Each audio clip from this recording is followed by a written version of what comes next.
What's good? What's hot and fresh, gamers? It's me, your boy. Ugh.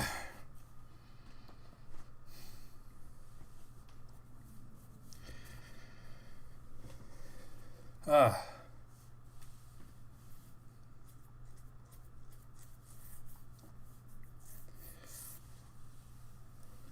Sorry, I was just getting a pre-stream snack. Because,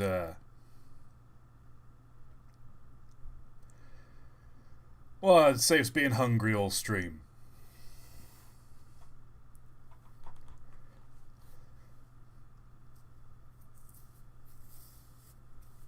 We doing good? We ready for Cursed Traits? What snack was it? It was a chicken and egg mayo sandwich, or just, I say a sandwich is a slice of bread folded in half, if you count that as a sandwich.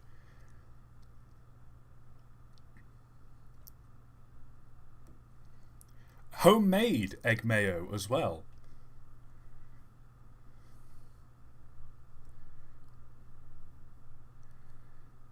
On God, what was that intro song? Blood Sauce Dungeon from Pizza Tower.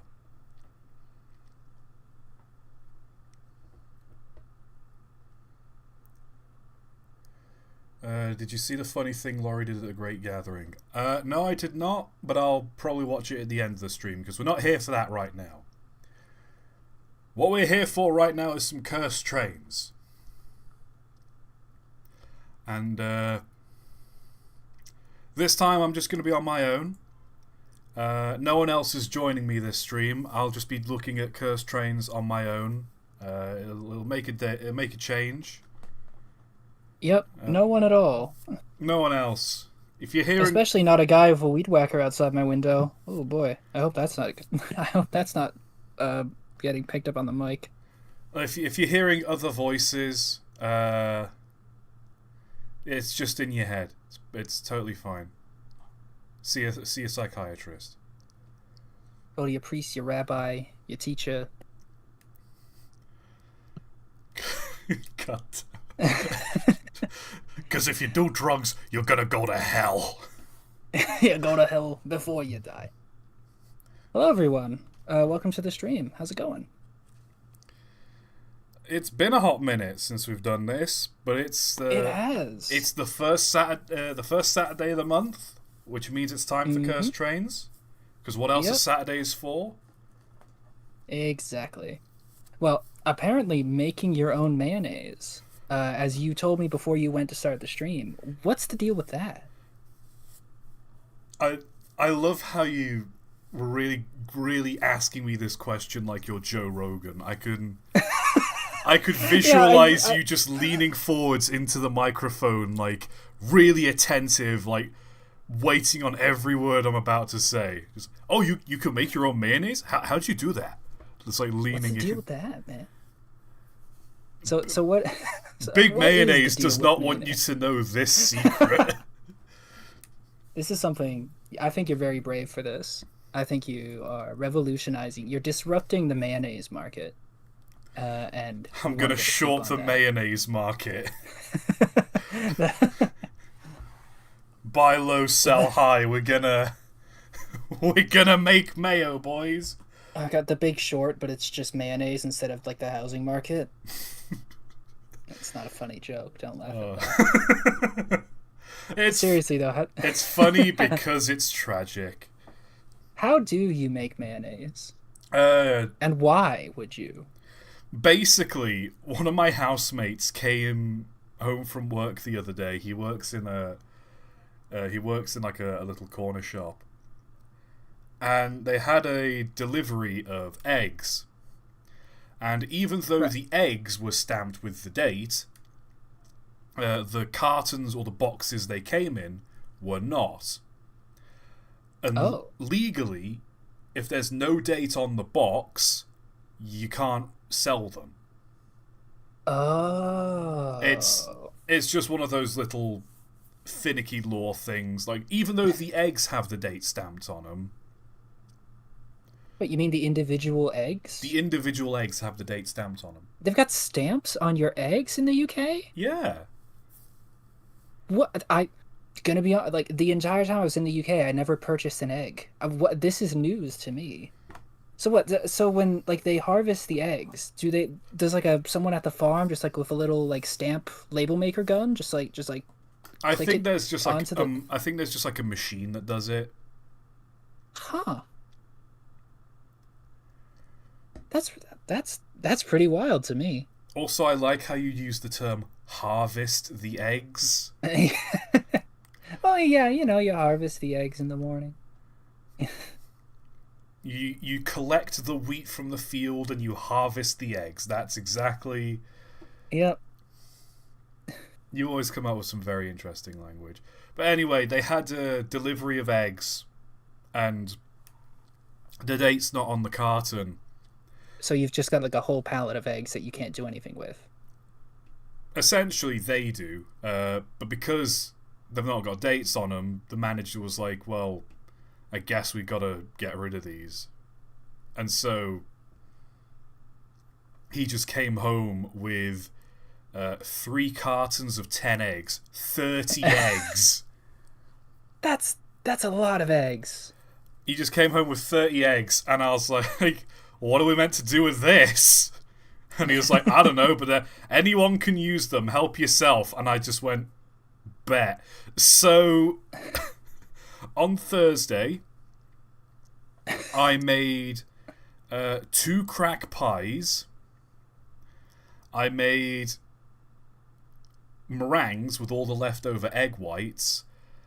And yesterday I was like, I'm gonna have a go at making mayonnaise, because I've never made mayonnaise before. And I like I like egg mayo on a sandwich with like chicken tikka and egg mayo. Honestly, banging combination. People in chat are a little bit confused about what a crack pie is, and so am I. Actually, what is a crack pie?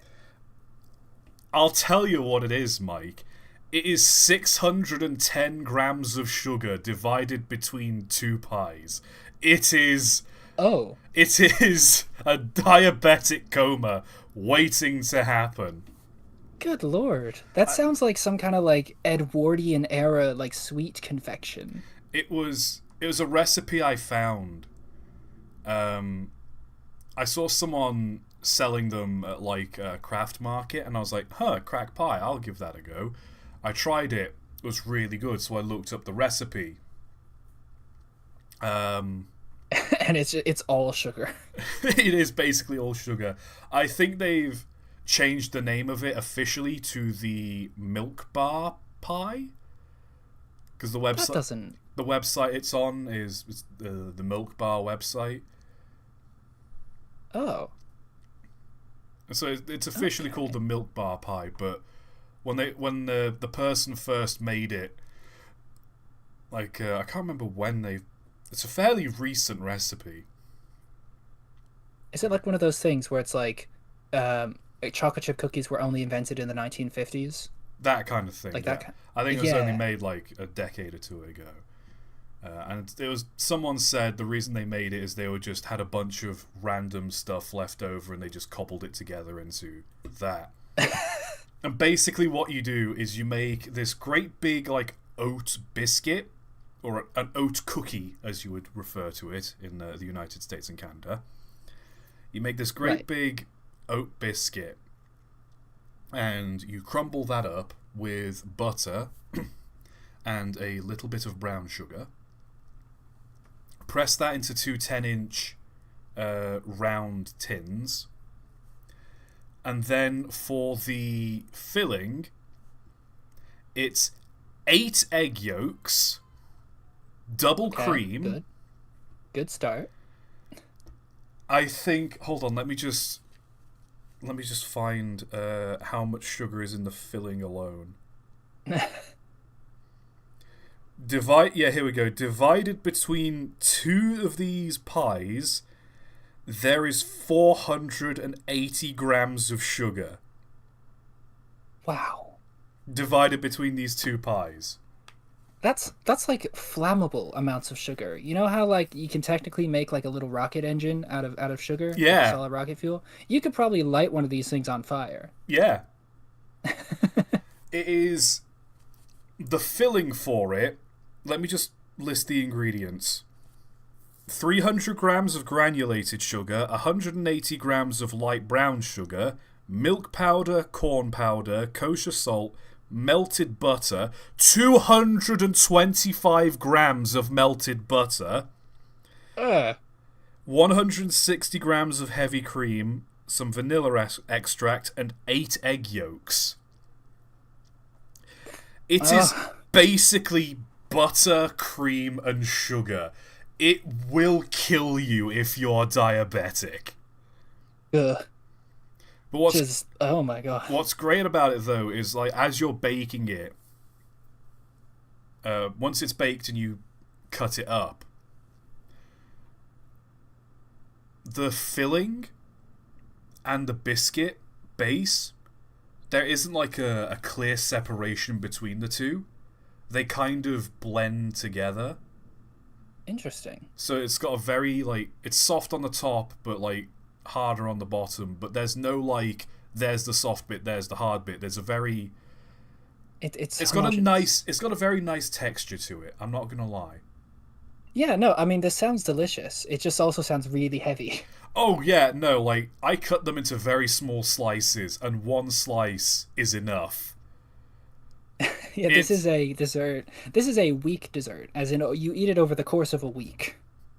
If you had a full pie, like if you had a full, I think the tins are 11-inch.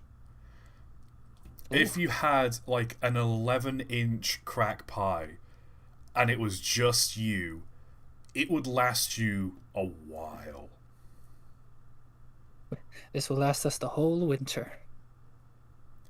It is diabetes on biscuit. It is the most abhorrent thing in the world, but my god, does it taste good. Right, so you've made this monstrosity, and then you went to make mayonnaise. Well, I made meringues afterwards because the crack pie needs egg yolks. Oh, okay. So I was left with like a bunch of egg whites afterwards. And if anyone likes making meringues, here's a go-to thing to do. Make meringues as you usually do. Crush in a bunch of Oreos, fold that in. Don't whisk in the Oreos, just crush them and fold them in gently, otherwise that ruins the consistency of it. And then you just bake them in the oven for about an hour. You don't want to bake them for too long because you want the centers to still be like a little bit gooey. Bake them for an hour and you have these cookies and cream meringues. Honest to God, gorgeous. Love them. Just my go-to thing to make if I've got loads of egg whites left over. And then yesterday I made mayonnaise and egg mayo. So that's been my cooking fiasco. You alright there, Mike? I am. Are you getting Oh, no, I was just sort of rearranging my computer a little bit. You're quiet. I thought you'd died. Nope, I'm still here. And we're thankful for that. Someone in chat asked about macarons. Have you ever tried making a macaron? Apparently they're supposed to be really fiddly. I imagine they're kind of like, from the texture of them, I imagine they're kind of like meringues. Well, like you just need to constantly whisk them, and then you need to like bake them for the right amount of time, and then you need to get the filling right, and because they're like really puffy, they can break easily. It's ugh. Yeah, no, but I'd imagine it's like any pastry where you gotta just like knead it a lot and do all sorts of things. But I love a good macaron. I had sometime ages ago. I had these peppermint flavored macarons, and they were so good. I love them. I wish they still made them. This was from like a bakery that I went to, anyways. Someone in chat is demanding we get on with the train talk. Is this the first time you've ever watched a Cursed Train stream? There's about 30 minutes of like preamble before we actually get into the trains. Sorry to burst your bubble, but this is this is kind of what you signed up for. Come back in about 10 minutes, and we'll still be talking. We have to get through the egg talk first. I mean, I'm done talking about the eggs. Are we ever talking about the eggs? When you think about it? When you think about it, aren't we all eggs? Egg.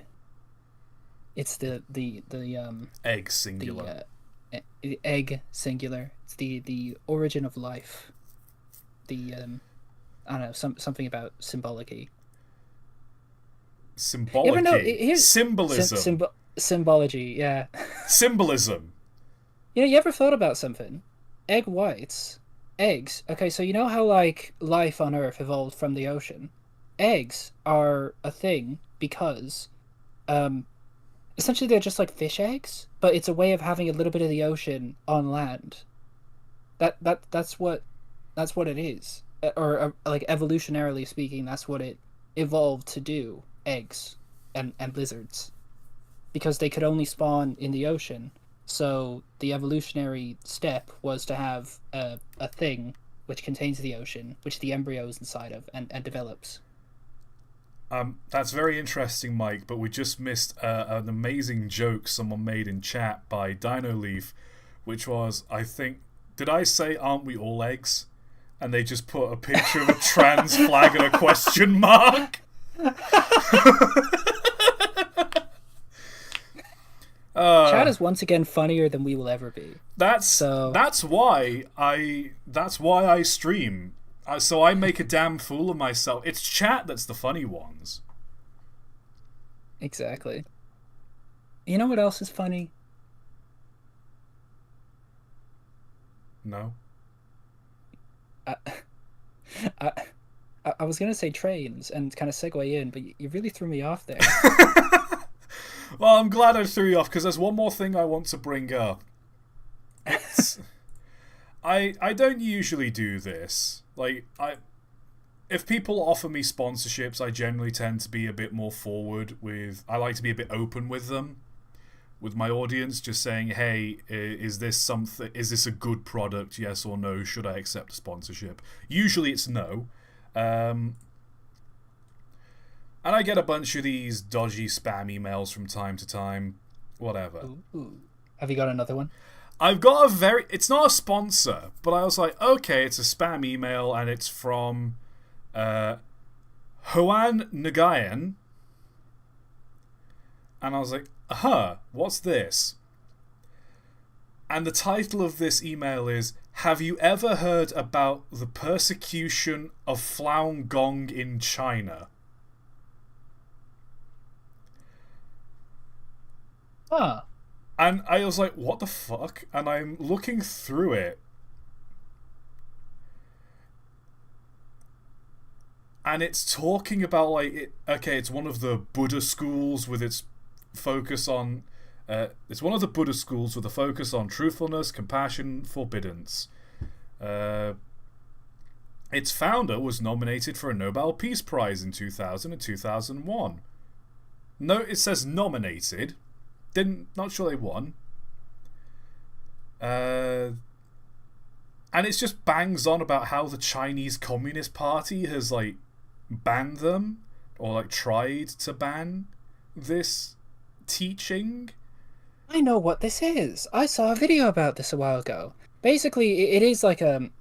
Is it a cult? Saying it's a cult. It is, actually. It is. They do, one of the things that they do... that I know from this video is that they do like shows, like ribbon dancing shows and stuff, and at these shows they hand out their leaflets and all that stuff. I don't know much about it, but I think that's what it is. Yeah. Huh. So I think that's a first. I mean, I've had people like on the streets be like, hey, care to read this literature about the afterlife and The Next Step by our philosopher so-and-so, and I'm like, no. But I think Oh, this is dear. the first time as Train of Thought someone has, like, just flat out sent me an email being like, yo, you ever seen Eyes Wide Shut? You know what I mean? Huh. That's it's a very interesting development. That's an unusual email to get. Speaking of unusual emails, Go on.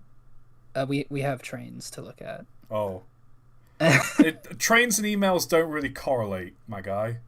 I mean, you can get an email on a train, unless you're taking the train from London to Manchester, in which case the internet is out and the train is also late. And it's just a bit of a nightmare. That was a time. That was a time. I am still bothered by the fact that I wasn't able to get a window seat. And it was my fault, really, because the app lets you choose a seat, and I was like, "Nah, I'm not going to choose a seat. It'll be fine. It's like a bus. You just get on one, and it's good." But no, all the seats are assigned, and Well, not so I all was the like, seats "Oh." are assigned. You can just buy a ticket and hope Well, look, that the seat you want isn't reserved. In the train's defense, there was an announcement at the very just as we were leaving, I think Eustace station. What's it Eustace. called? Euston station. Euston, yeah, that's it. Just as we were leaving Euston, the driver came over and was like, there's a bunch of unassigned seating in the unassigned section. If you want to go there, you can do that." And I didn't because I felt awkward about it. That's how they get you, Mike. They prey on your social awkwardness. Exactly. That, and I also didn't want to have to move my backpack again because it was like a bit of a hassle getting it into the luggage rack. And I was like, okay, well, if I go up there and there's no space on that luggage rack, then I'm gonna have to come all the way back. It's such a faff because you got to put it on the luggage rack, and it's really heavy, and you got to move it around. And I usually have my suitcase with me anyway. Like, if there's an unreserved seat across from me, I just have it next to me. Right. But I know what you mean, Mike, because you get on the train and you've already sat down, you got comfortable, and then it's like, oh, but there's the seats over there, but I'm really comfy, and I don't really want to get my bag out because someone else has put their bag on top of it, and I don't want to handle their bag. And I just can't be asked moving it because of all the unregistered firearms that are in it, and I don't want to cause a scene. So I'll just leave it. I'll just leave it. It's fine. Oh, good. We should probably move on. Yeah. We should probably actually look at some cursed trains.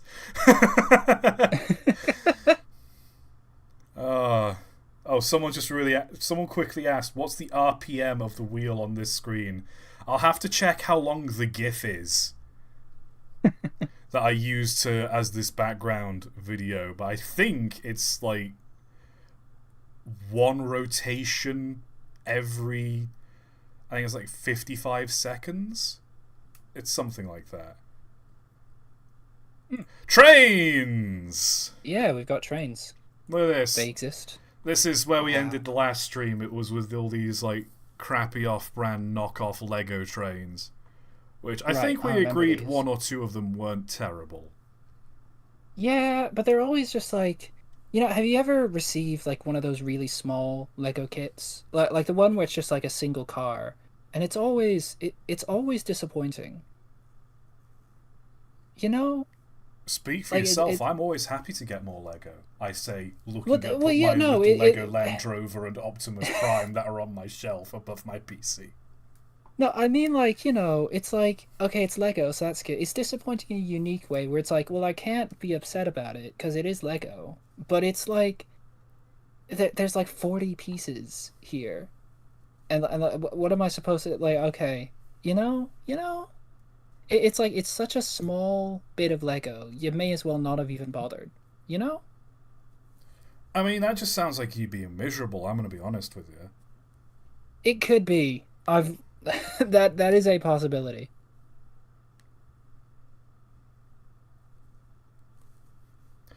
Oh boy. I also Lego fans. They've confirmed it. Lego Soundwave. Lego Sound. The Transformer Soundwave. Is that a big deal? I mean, as someone who owns a Lego Optimus Prime and aspiring to own a Lego Bumblebee, yes. Oh, because okay. it's a dope set. Hell yeah! Congrats. Let's move on, shall we? Yeah, it's just... I don't know where to take it from here. So You know, in radio, they have a little alarm that goes off when there's dead air for too long. I feel like we might need one of those. I just need to rig up an air horn. Shall I reach out to oh, what's his face? The guy with the glasses that invents all the crazy. Michael Reeves. Michael Reeves. I reach out to him and say, "Hey, can I get a dead air alarm?" And he just sends me an air horn with just some computer stuff soldered to it. Now you want to get in touch with Colin Furs. I mean, whenever there's dead air, it just blows like a jet engine in your face. I think that might be a bit much. No, it'll work though. This is a rental property. I kind of don't want to fucking put a jet engine in the wall. I hired Colin Furs to help with my doorbell, and he's digging out underneath my house. He's installing a fire hose above the doorbell, and so I check this custom app, and if it's someone I don't want to see, I press a button, and they just get blasted over the wall. 400 psi. I just sandblast their face off. Oh god, it's like in that horror movie. What with the robot? What Megan? That it? Oh god, that's gruesome. Anyway, I think you mean Mithrigan. Mithrigan, of course. Mithrigan. What do we got here? rrphoto.com. RRP. Oh no, you're right. I read that as RRPH because I'm so RRP hot dogs. I'm so used to seeing railroads in America be called the RRPHT or something weird like that. So it's Railroad Photo Rephotogus. Honestly, the fact that I've made it this far in my career as a YouTuber with my abhorrent dyslexia, honestly, it's a miracle. Brave. It's inspiring. True, you are deserving of a what is it? A Historica Heritage Minute on Canadian television. And that's about as far as my fame goes. No, that's the highest honor anyone can receive in Canada. Rio Grande Challenger with a sandbox on the pilot and convex leading wheels. Wow. Neat. I mean, They odd. certainly are convex. It's odd. Cursed, I'm not so sure. I like the flag. I like the design on the front. I do like that. More trains need to have a pattern like that. Yeah, it's pretty good. Evidently, this locomotive is representing the Japanese Imperial.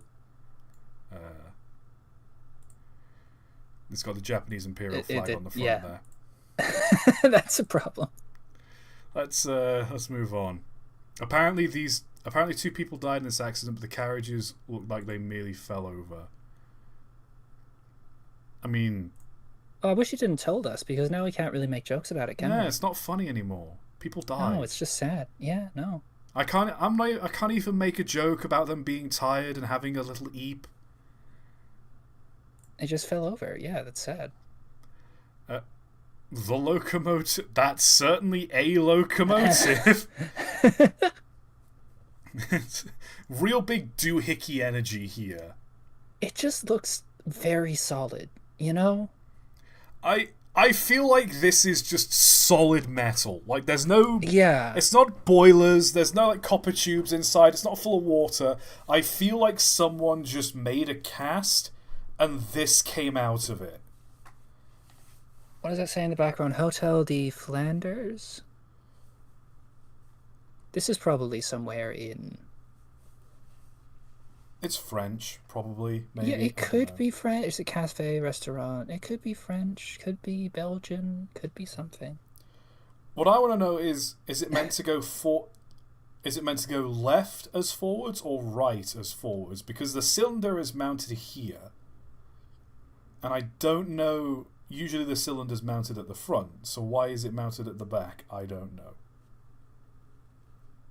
Maybe they just put it in the wrong way around. Yeah. Just send it back to the factory, lads. You built it wrong. European rail colours. Ooh. Another tiny image. There we go. That better? Yes. I think this is just meant to be a livery thing. Where'd you get? By Alan Duffel, 2002. Liveries never really bother me. That's fine. Yeah, no, they're fine. Insert some smoke hazard jokes. Like, because the funnel's got a weird, it's got a weird doohickey on the top. We only want to have smoke on the right side of the train. The left side must be clean air. On the right, actually, you stand on the right-hand side of this train, you're gonna get black lung in like 5 minutes. Stand on the left, cleanest air you've ever inhaled. Actually, here's a question. Do you think this could be some kind of like weird thing they tried where like you only have windows on the left side of the train and then you only exhaust on the right side, so that way the compartments don't get any smoke in them whatsoever? I think it's more to do with... I think it might be more to do with making sure the smoke either stays on the tracks, like it doesn't drift, or it might be something to do with passing under tunnels or something. Like if the smoke goes directly up, the blast from the funnel might damage something. Oh, that's something I never thought about. Huh. It's an odd one. That's unusual. I kind of like it though. I also like how like bizarrely large the dome is here. Like it's just that's like a... It's just a big old like bell. That's not any old dome. It's Doug Dimmadome's Dimsdale Dimmadome. You got it. It was close enough. I'm not trying that again. I think that's meant to be a traction engine. Flintstones train. I mean, it's not going anywhere. It's buried in the sand. Granddad. No. Yeah, no. I don't know what... This looks like it's at a playground. I mean, surrounded by sand, I imagine it would be. Well, it could be at the beach. What, with just a forest right behind it? Yeah.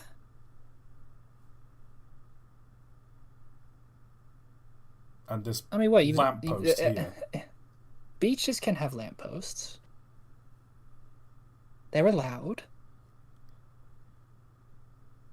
Is your arm not aching from this stretch, Mike? Yeah. Let's move on.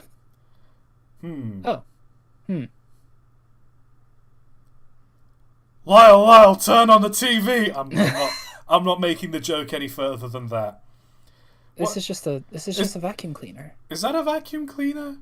Yes, it's one of those old kind of vacuum cleaners. The hose would go on the front there, and you would just sort of like hold it. It's an old... What's cursed about this? What's trains about this? It's just a vacuum. Have I told you about the time I went into the hardware store and they had a vacuum cleaner from like the 1970s for like $200?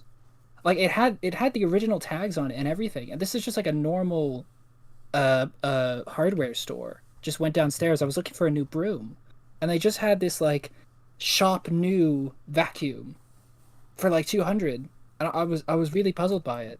I don't think I got a photo of it, but it was weird. It was an odd thing. Did I ever tell you? I think the vacuum cleaner I bought when I lived in a flat during uni. I think I just bought some dude's vacuum cleaner. Well, every vacuum is some dude's vacuum cleaner. No, unless as you in, buy it like, new. this wasn't boxed. This was literally the one from out of his house. So, what, you think you bought someone's stolen vacuum cleaner? Okay, so when I was living in when I was doing university in second year, I moved into a flat, and it was only part furnished, and it didn't come with a lot of stuff. So I had to buy like a washing up bowl, a clothes horse. I had to buy a mop and a bucket, all that kind of stuff. Just general like cleaning stuff. Mm. There was a shop just around the corner from where I lived. And I don't know if you get this in Canada or viewers, you get this anywhere else where you live. I think it might just be like a thing when you live in an urban area. But there's this guy, and he's owned one of these shops that sold like everything you need home-wise. Like he had buckets, mops, pillowcases, electronic stuffs like extension leads, light bulbs, HDMI cables. I think he sold like sponges, dishcloths,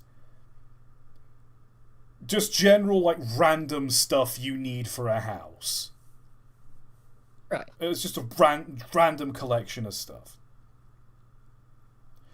And I bought like a broom, I bought like a mop and a mop bucket from him. And I just said to him, hey, don't suppose you sell like a vacuum cleaner or anything? And he just went, oh yes sir, don't worry, I'll sell you a vacuum cleaner, because he's Indian.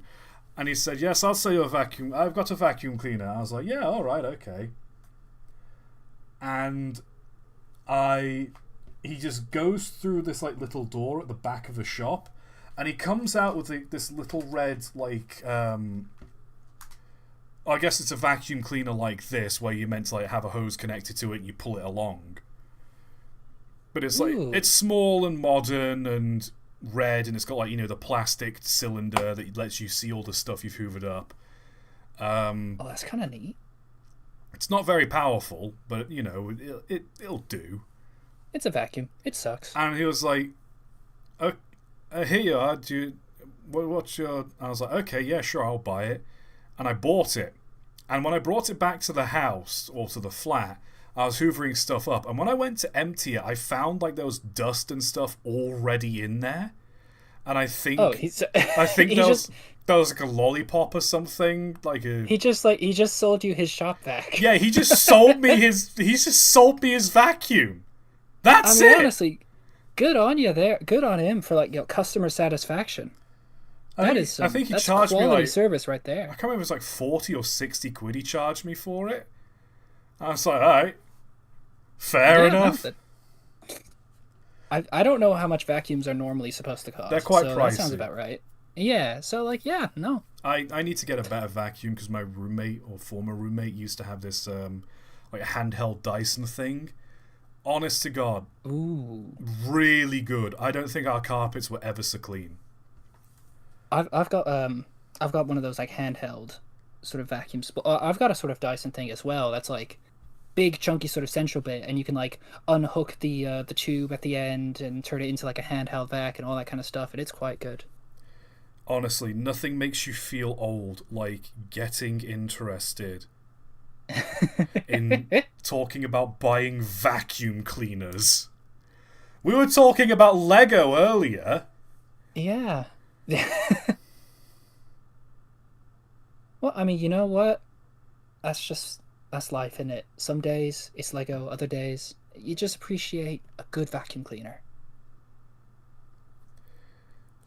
It's just a sign. Someone in the chat said they want to get like an old treadle powered vacuum cleaner. No, why would you want that? That sounds miserable.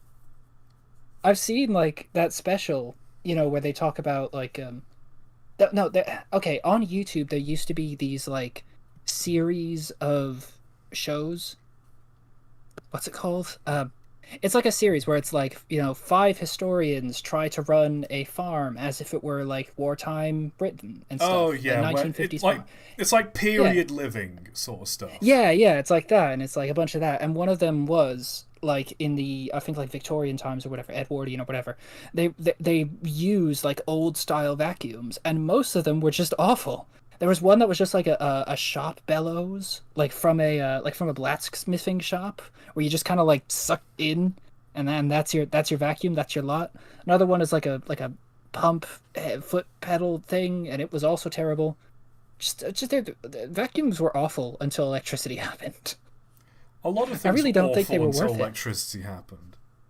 That's true. Have you ever heard of a manual powered refrigerator? I'm sorry, a manual refrigerator.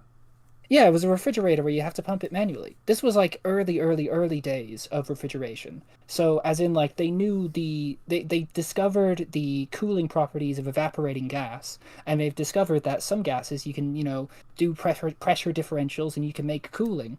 But electricity and electric engines weren't quite there yet, so they were only for very sort of wealthy people, and they were just sort of like for like short-term cooling of things. You had to pump it, and then it would last for a little while, and then you had to go pump it again. As in, you'd have to literally like at a water pump. It's to run the compressor. Man, could you imagine investing in one of those as like a big restaurant, and you just pay someone to just pump the fridge all day? Yeah, well, that's the thing. Back in the day, if you had a restaurant, you wouldn't have used that. These at this point, these were like toys, pretty much, because they were so useless. You just use an ice box. Just a big block of ice. Yeah, no, well, that's the thing. Ice boxes were like surprisingly. I don't want to say sophisticated because it really did just come down to it's a big chunk of ice. But like you would have a separate compartment for your ice that would like stop it from melting as quickly, and that would be above your cooling compartment because cold air falls, is more dense. And then you would have like a separate door to put new ice in so that it lasts longer. So it's quite interesting, There, as long as you have ice, an ice box is very capable. Well, there we go. Yeah. I love how all of this stemmed from just this completely irrelevant picture of an old vacuum cleaner. Yeah. I mean, it looks like okay. We're done. I'm moving on. Oh. Hmm. Hmm. Why is he so greedy? Why does he need a tender that big? He a hungry boy. And a thirsty boy. Speaking of thirsty boy, I'm gonna have a little drink right here. Okay. Okay. I don't think this works. I'm just call it a wild guess, but I don't think that works because I think this definitely. it's just a firebox and a smoke box. There's nothing else to this. Not to mention the sheer height, the stance, the power. The pose, the prowess, the presence. This train is the moment. What's the moment? It's this. This is it. This is the moment in the same sense that the outbreak. No, well, hold on. The joke's passed. Don't the worry. joke's passed. Okay. I like how shiny it is. I do like that. I feel like trains shouldn't be. No, there's no good way to end this sentence, is there? Trains shouldn't be what, Mike? I think there are many trains which are painted dark. I think it's nice change to see some trains which are light colored. It's nice to have just an aggressively bright paintwork. I want it chrome, like in GTA 5 when you can make your cars just like completely reflective. The most ugly chrome in the world. Yes, chrome steam train. Oh boy. Everything's chrome in the future. Look at this. Look at this colourful boy. Oh, this is fun. This is what the average 6-year-old does when they're given a colouring in book. You know what? I like it. If I was a kid and like my playground had this, I would think it's the coolest thing. You know what? But then there'd be like a million spiders inside the actual cab, so I would never go near it. Like this thing is just infested with bugs, and you know it. Yeah, no, when I was a kid, I was deathly afraid of any insect. Just spiders, no. Flies, no. Any other kind of insect, just get me away from it. I was terrified. I hated them. Okay, someone in chat, make the smoke box black. I just want to see what this would look like if you made the smoke box black. Because I don't mind the colour scheme so much. I think the orange and the green is really ugly together. No, I get it. In fairness, green and red/orange does work. I think it's the blue that more throws it off than anything. Okay, so the blue is far more saturated than any other color. It's really dominating the whole thing, and that's not great. You want a bit more of a balance. I would make the orange a bit more dominant. Well, not more dominant. I would make the orange a bit more saturated, a bit brighter, because right now it's pulling... It's closer to this... It's... Yeah, no, it's too dull. The orange is too dull, and then the green... No, the green is, like, too much. You know? The blue... I'd get rid of the green. The blue is so last season. Cerulean? What is that thing from, flowers for spring? How groundbreaking. No, the... No, I'd get rid of the green and just make that yellow. The same yellow that's at the front of it there. And just have it, yellow, orange, and blue. That's a much more unified color scheme, I think. That would be better. I think so. I'm with you on that. Someone in chat just said colorblind person builds a train model. I hope you realize who said that. Ethan Weiss. I hope you understand that Mike is actually colorblind. I'm not fully colorblind. It's very slight. And also, I went to art school. I know what I'm talking about with colors. There. Oh, boy. Eat that, chat. A colorblind man who went to art school. He knows more about this shit than you do. I'm not going to say that, but you can say that. Say what? Well, that I know more about it than... Yeah. I mean, objectively speaking, you went to art school. I did, in fact, do that. You've got a degree. If you didn't know more than me or anyone else, then I question what the point of the degree was. Yeah, that would be a problem, wouldn't it? Studies art, does not understand art. What else we got? Oh, this was the storefront of a... Whoa, that's kind of cool. Storefront at a model train store I visited as a child. It's now moved, but you can go into the cab from inside the store. Hey, you know what? If you're gonna scrap a locomotive, at least do something like this. Like... Oh, you know what that reminds me of? There's this aviation museum in Gander that has the back of it. Okay, so the front of the museum has the tail section of a DC-3, and then the back of it has the cockpit of a DC-3 that you can, like, go into and sort of have a look around. It's just like that. So cool. Man, we need to start doing more stuff like this with trains. Yeah. It's always cool to see, like, a bit of a train turned into something, you know? I love when people repurpose things like this. Like, okay, yeah, the train's gonna get scrapped. It's upsetting, whatever. Let's do something fun, though. Someone in chat said, imagine this locomotive as a Thomas character, and now they have to spend the rest of their days as a wall. I'm thinking, like I have no mouth and I must scream, or, like, Cask of Amontillado. Just an existential nightmare, wouldn't it? I mean... Yeah. Aren't there, like, some Thomas characters that are just like that, though?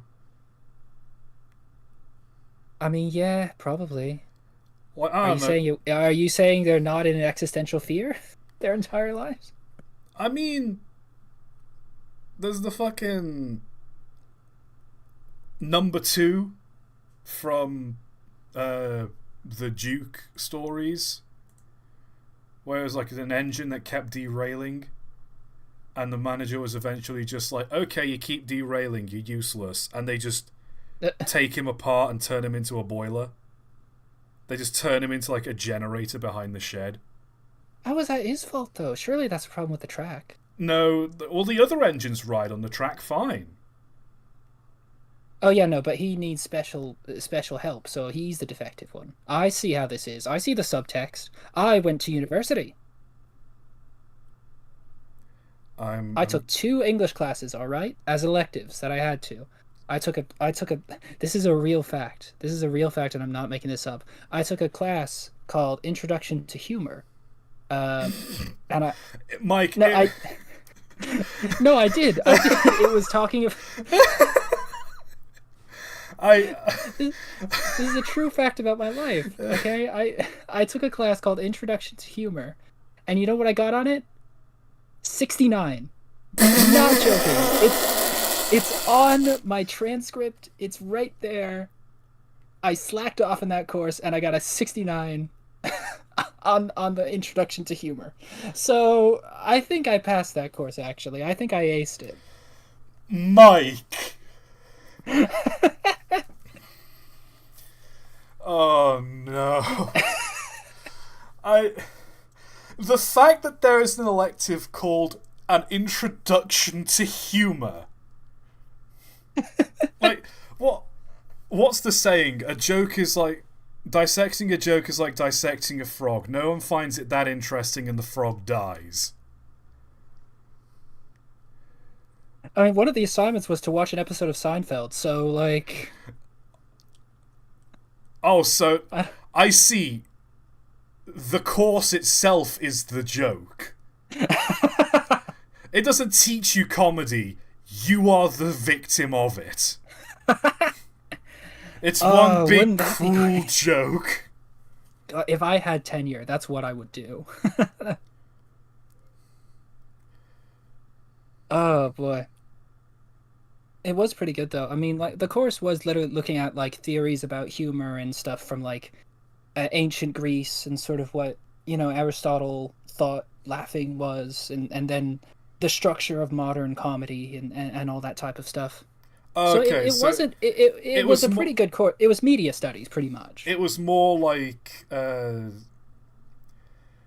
it was more along the lines of the history of comedy, and like comedy is like a social construct more so than like exactly. Here's how to be funny. Yeah, no. It was a real course offered by an actual university. It was pretty good. I think it would have been a huge play to put an introduction to comedy, and just the first thing the professor writes on the board is just anyone who chose art. That would have been a horrible thing to do, but at the same time, you can't lie. It would have been really funny.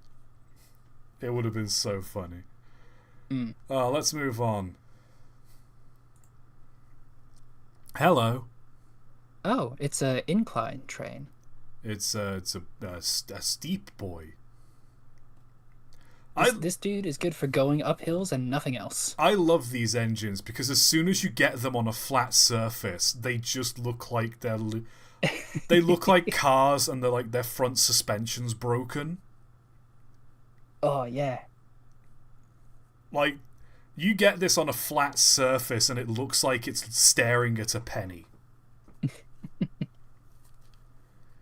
I think it's pretty silly. I like it. They're goofy, but I love them.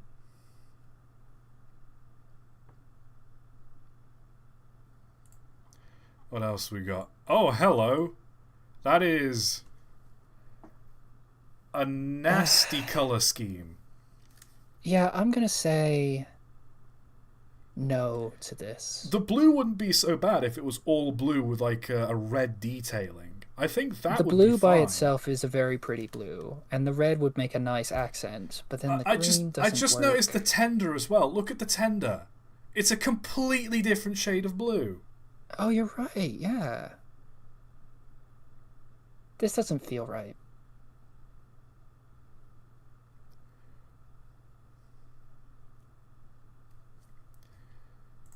Also, it's got a big dent in that dome there. Did you notice that? Oh my god, it does! Someone hit it with a rock. So someone hated the color scheme so much they just threw a rock at it. No, you know that's someone like on a bridge over standing over it, just like chuck a brick at it as it went by. That's pretty funny. Oh man. For anyone wondering, that dent, that's this dome, and with the dent, that's the exact same shape as my head. Dent included. I don't see what's cursed about this. It's the front base. And you wouldn't get it. The smoke deflectors on the front and the way it's styled. Oh, hold on, chat. It's hard to see on chat. Mallard has like a sort of smooth curved front. This has got a different front, kind of like off the Gresley P2s. oh, yeah, I have no idea what you're talking about. Just It's a weird. The front's weird. it's wrong. It's wrong. Okay, what's wrong with this one? It's just a train. It's a 260, but it's a tank engine. Honestly, it looks fine to me. Yeah, no, it's just I'm not sure this ever existed. Not cursed. Just Unusual. And then we've just got unusual, yeah. okay, I think these are all just fictional versions of real locomotives, because like okay. British Railways did not have a 484 engine at their disposal. Huh. Like this, don't get me wrong, I would have loved to have seen something like this exist on the main line. But hot dang. Actually, no, Yeah. This one begins with 4, so this would have been on the Midland/LMS Railway. Wild that you can tell that just from the number. That's pretty cool. Well, British Railways, okay, I'm subjecting you to this, I'm not giving you an out. When British Railways was formed, there were the 4 main railway companies, which was the Great Western Railway, Southern Railway, LMS, LNER.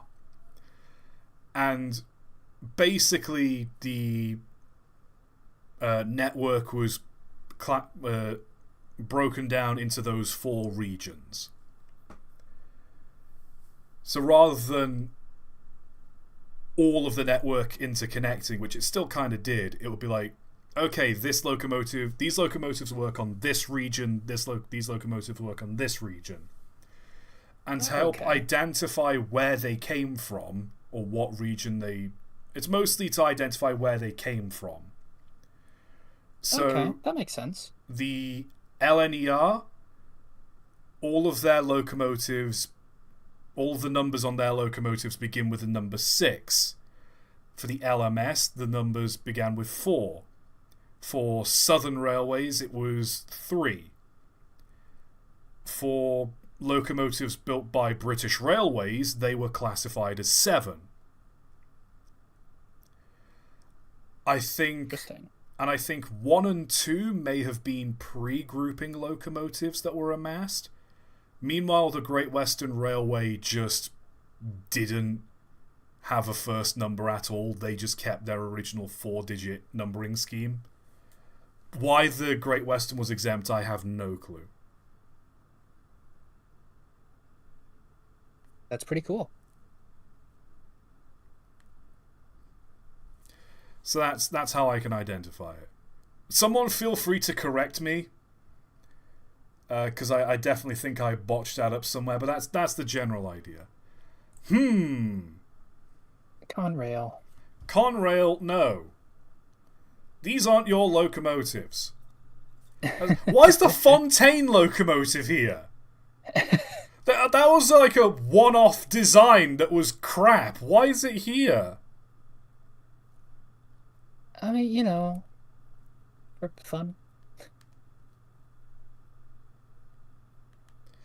We thought about bringing back this absolutely dogshit locomotive to use on Conrail. Well, yeah, you can just imagine someone being like, "Okay, I've got a new idea. We're going to disrupt the train industry." Right? Think about this, okay? Biofuel. Instead of using petrol, it uses wood. And we set it on fire. It's wood, it's water, it's perfectly green. It's just a steam train again. We've got a steam train, but instead of just like manual gauges, it's got like an iPad that you just kind of like touch. It's a steam train, but it's controlled electronically. Yeah, like an iPad. No, one of those like car like display systems, infotainment things, like from like a Honda or something. Bruh. Yeah. I mean, in fairness, though, I think a company in New Zealand is trying to make carbon neutral locomotives, and what they're effectively doing, I think they're using bagasse. The byproduct. They're using what? Bagasse, the byproduct of sugarcane. But you mean biogas? No, bagasse. I did a video on sugarcane burning locomotives, Mike. I know what I'm talking about. What? Okay, it sounds like you're saying big ass. Bagasse. It's how it's spelled. Bagas. Bagasse. Okay. What? Basically, someone put it Bagasse. Damn. Basically, when you crush sugarcane to get all the juice out to turn it into delicious sugar, you're left with the pulp afterwards, which is called bagasse. And you can burn that, and it's basically carbon neutral. And so people are, I think, using that to try and make fuel steam locomotives with. Huh. I think there's a company in New Zealand that's doing something with it. They made a Garrett locomotive, and that's supposed to be carbon neutral. That's kind of cool. You've been struck by a smooth criminal. He just wanted a high five. Don't leave it hanging. I love these three, just like hanging on to the side of this engine like the Three Stooges. Just arguing about whose fault it was. Actually, these two are probably the driver and fireman out of this locomotive, and they're just exchanging insurance information.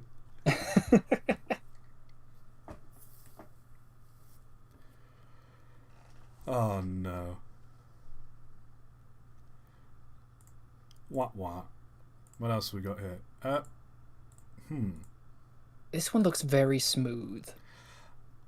It's always weird when locomotives are like brand new, and they've got the locomotive. I can't remember. Is it locomotive photo? Yeah, photography grey. You know about photography grey, don't you? I've never heard of it, but I'd imagine it's something like the makeup that silent movie stars would used to have to wear, because the film stock reacts to some colors better than others. So if you wanted your face to be visible on these film stocks, you would have to cover it in like pink makeup, or it's just like just all sorts of like weird colors, because otherwise it won't look right on film. Yeah, basically when locomotives were brand new and the workshop wanted a picture of the locomotive to display in magazines and just use for publicity, there's this specific shade of grey that came to be known as photography grey. And the idea is you'd paint the Locomotive in photography grey as the main colour, and you'd use like white and different shades of grey everywhere else. And that way you can really show off the detail. I mean, it looks fantastic. I'd love to see like a train in person which looks like this. I think Edward Thomas at the Tally-Llyn Railway at the moment, I think that's in photography grey. I can't remember if it still is. They might have repainted it.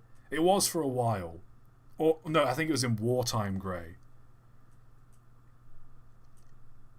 Yeah, Tornado was that colour once, I think.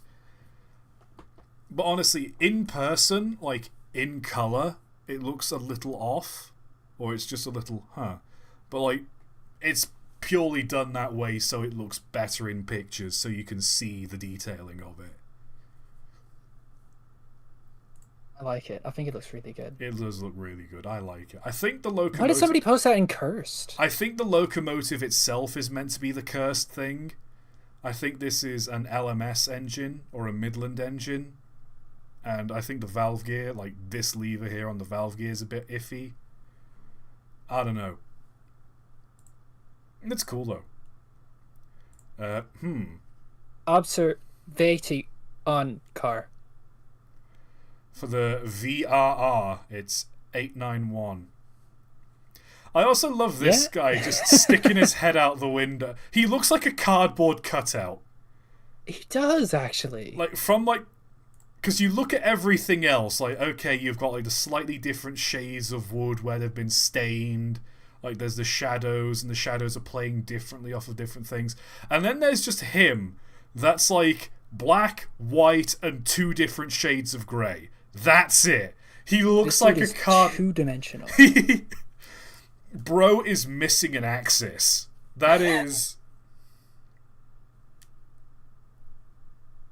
Wait a second. Hold on a second. Look at the back of it there. What, like, through the windows? No. As in the back of the car. No, the other back. The front, you mean? Yes. Is this like theater seating? As in you're meant to sit facing backwards like a movie theater to look out those windows there. This would be the front because you've got the big lamp on the top. Yeah, that's what I mean. Like where these windows on the sides are like going up. Is this like inclined seating? I get what you mean. Like it's just a big ramp. Also, I love the detail. If you look here, this is like a solid window, right? But they got a door. But there's a little door here. There's a little hatch, which implies that in order to get in, you need to crouch down and basically crawl in. There's probably a door in the back on this side, but honestly... I like that quite a bit. I think this is the right amount of goofy. I like the vague attempt at sort of aerodynamics by giving it a sloped roof. Like it looks like a house. You know, it's even got like the joists on the walls. It generally looks like someone's took in like a slice of like someone's like sunroom and just kind of like put it on wheels. It feels like if you stretch this wider, it would be a house. Yeah. Like the roof is the right kind of sloped. It's got the right kind of apex. I love as well. It's got a chimney. It's got a fireplace in it.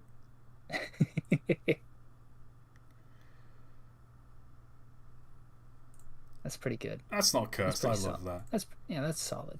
I've done a video on these in true Cursed Trains fashion. Do you have any questions, Mike? No. Any comment? I'm gonna say that the rear bit of it makes me think of like a butter dish.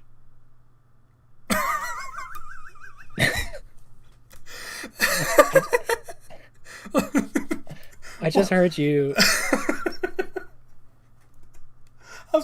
I'm sorry, I was not prepared for that at all. Of all the things I was ready to hear, describing the tender as a butter dish, Well, yeah. What? You can see it, can't you? It's like long, it's rectangular. You know, if you scaled it down, like the top 2 rectangles on top of each other. Oh, okay, so like...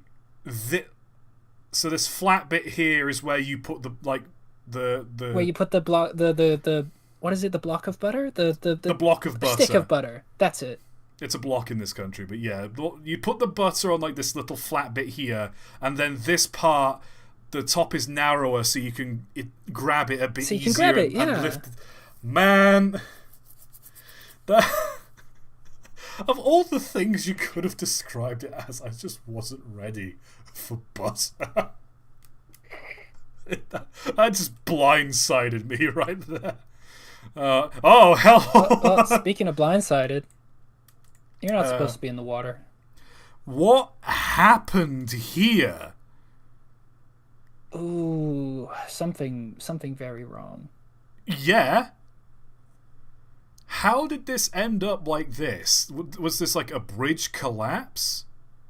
It would have to be, wouldn't it? Otherwise, either that or like this looks like track going down into the sea.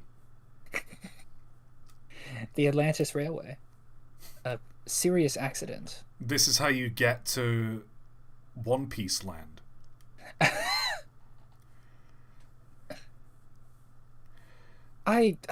The thing that makes me the most uncomfortable is the thought of just like all of the salt water that is now on this train, which is made entirely out of ferrous metal.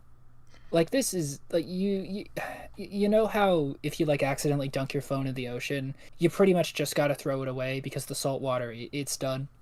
It's just a whole train that's just you got to throw out now because no matter what you do, it's gonna rust.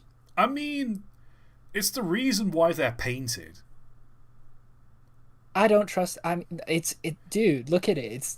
It's ankle deep in the ocean. It's not gonna be all right. Who says this is the ocean? This could just be a lake. Well, that's true. That's true. Who are you to judge, Michael? That's true. That's a good point. Someone's saying that track is a boat ramp, which I guess checks out.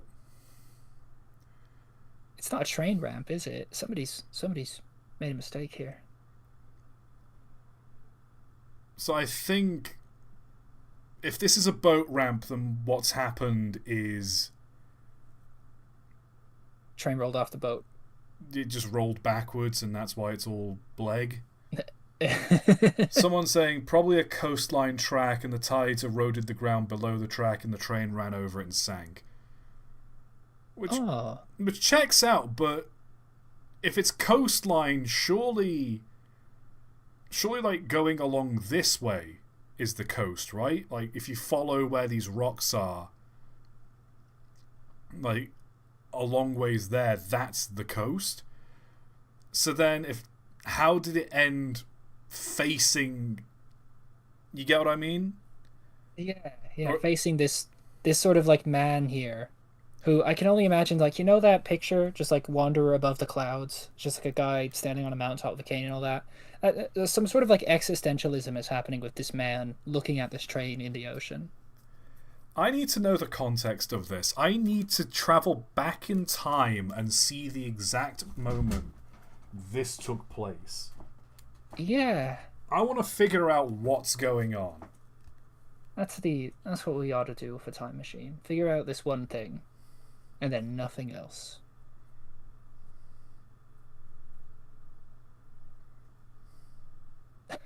Paige Wilder in chat. Oh, locomotive of the lake, what is your wisdom?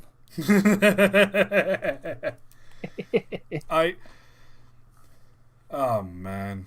Honest to God, if I ever did get a time machine, I would just travel back in time with a camera and just go train spotting. Like, there's locomotives I keep reading about. And the main reason why I don't often do videos on some engines is because there's only like one picture of it in existence. That's it. There's only one, maybe two pictures at best. And it's usually just when it's fresh out the workshop or just a random picture of it in a siding. It's never while it's in motion. It's never like a shot of it working or, oh, it famously broke down or was involved in an accident, but no one's ever taken a picture of it. It's wild how few photos there are. just the stuff in general. I know. That's why we've got to get computers to just make more. Exactly. Just got to get computers just turning out pictures day in, day out. There's a picture shortage. There's a picture shortage. Let's destroy the environment to generate more. Look, what I'm saying is, you know what? Who needs the Amazon when we can have 4 billion photos of shrimp Jesus? You know? Jesus as a shrimp. Shreezes, one may say. Yeah, God damn it. You're telling me this is this is shrimp fried Christ?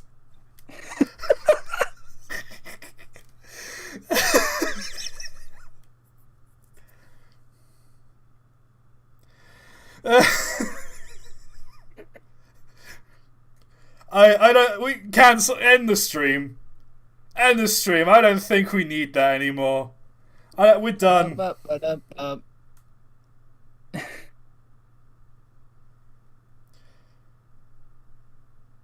was good. Can I really ever top shrimp fried Christ? I don't think we can, but we can try. We got more trains here, don't we? What do we got? Oh, this looks nice. And before chat says anything, yes, I know this was a real locomotive. And so was this one, I think. This one looks like it's got a face. Does it? Well, yeah, see, look at the top schematic there. You see it's got an eye and a mouth. Where's the mouth? It's the bit at the center. No, Mike, this... No, the top diagram by. What? Yes, right there. This? Look, you zoom in. Yeah. That's mouth. That's the eye. It looks like a side profile face. It does not. Yeah, it does. It's abstracted, yeah, but it's a bit face-ish. Nah, okay. What you want to do is look at this. This is just a great big eye. Just like the evil eye. Just some real like Eye of Sauron shit. Just you put on a ring and then everything flashes. This is right in front of you and just I see you. And you take the ring off and you have a panic attack. And that's Lord of the Rings. Yeah, sounds about right. Lackadaisy Season 1 trailer dropped. This train appeared. Okay. Oh, hell yeah. You know what? It's not awful. It could be better. If any of the Lackadaisy artists are watching this, I can assure you they're not. Someone clip this and send this to Lackadaisy artists. Please don't bother the artists working on this show. Do. Please do. These wheels here, just move them forwards so the bogie is kind of... So this front wheel is just about here, just under the firebox. And then get rid of this just like sticky outy bit on the back of the locomotive and very much shorten this little shelter. Honestly, that's really good. Like, cause I've seen some abysmal. I have seen some abysmal trains in animated media. This is not bad. Also, maybe make the tender a little smaller as well, because right now it's just... How are you meant to reverse this thing? How are you meant to see in reverse? You don't. Exactly. You just don't... What do you need to look behind you for, Bite? You're a train. What, is there going to be traffic behind you? Well, I don't know if you understand this, Mike, but trains can only go in 2 directions. Forwards and backwards. And eventually you're going to get to the end of the line and you can no longer go forwards. What then? You just keep going. Just keep going. Thelma and Louise it. Just full throttle off the cliff. The key is to keep going in a straight line, no matter what. You know, you never look back. Trains are like life. You never want to look back. What are you quoting? Werner Herzog talking about the train is an interesting machine. They move forward. It is very difficult for them to move back. Is this a real thing you're quoting? No, it's not. It's not even a good Werner Herzog. It's not even a good German accent. It's just bad. This isn't funny. What are we doing here? I don't know. Hey, look at this. There's two of them. They're conjoined. They're friends. I think this is meant to be the what was it called? Not the Reichsbahn, but someone tell me in chat what was it called. But yeah, the Bride Schuperbahn.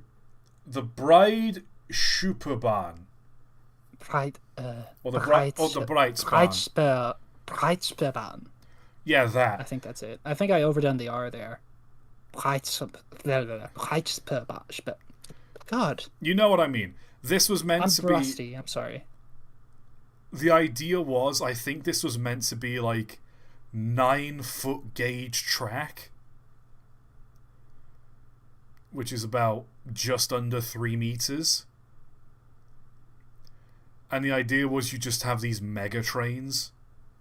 I don't think this is it, because I don't think this is the train that would have run on it. No, it's this one. Yeah. So that's not it. You can tell it's the German train they wanted to build in the 30s because of the thingy there. You know. The paintwork on this locomotive here, it's very German wartime colours. Of course.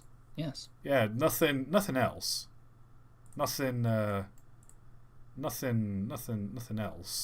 Why are you drawing attention to it? I'm not. Just your eyes are wandering. Oh. Oh, that's definitely a face. Michael!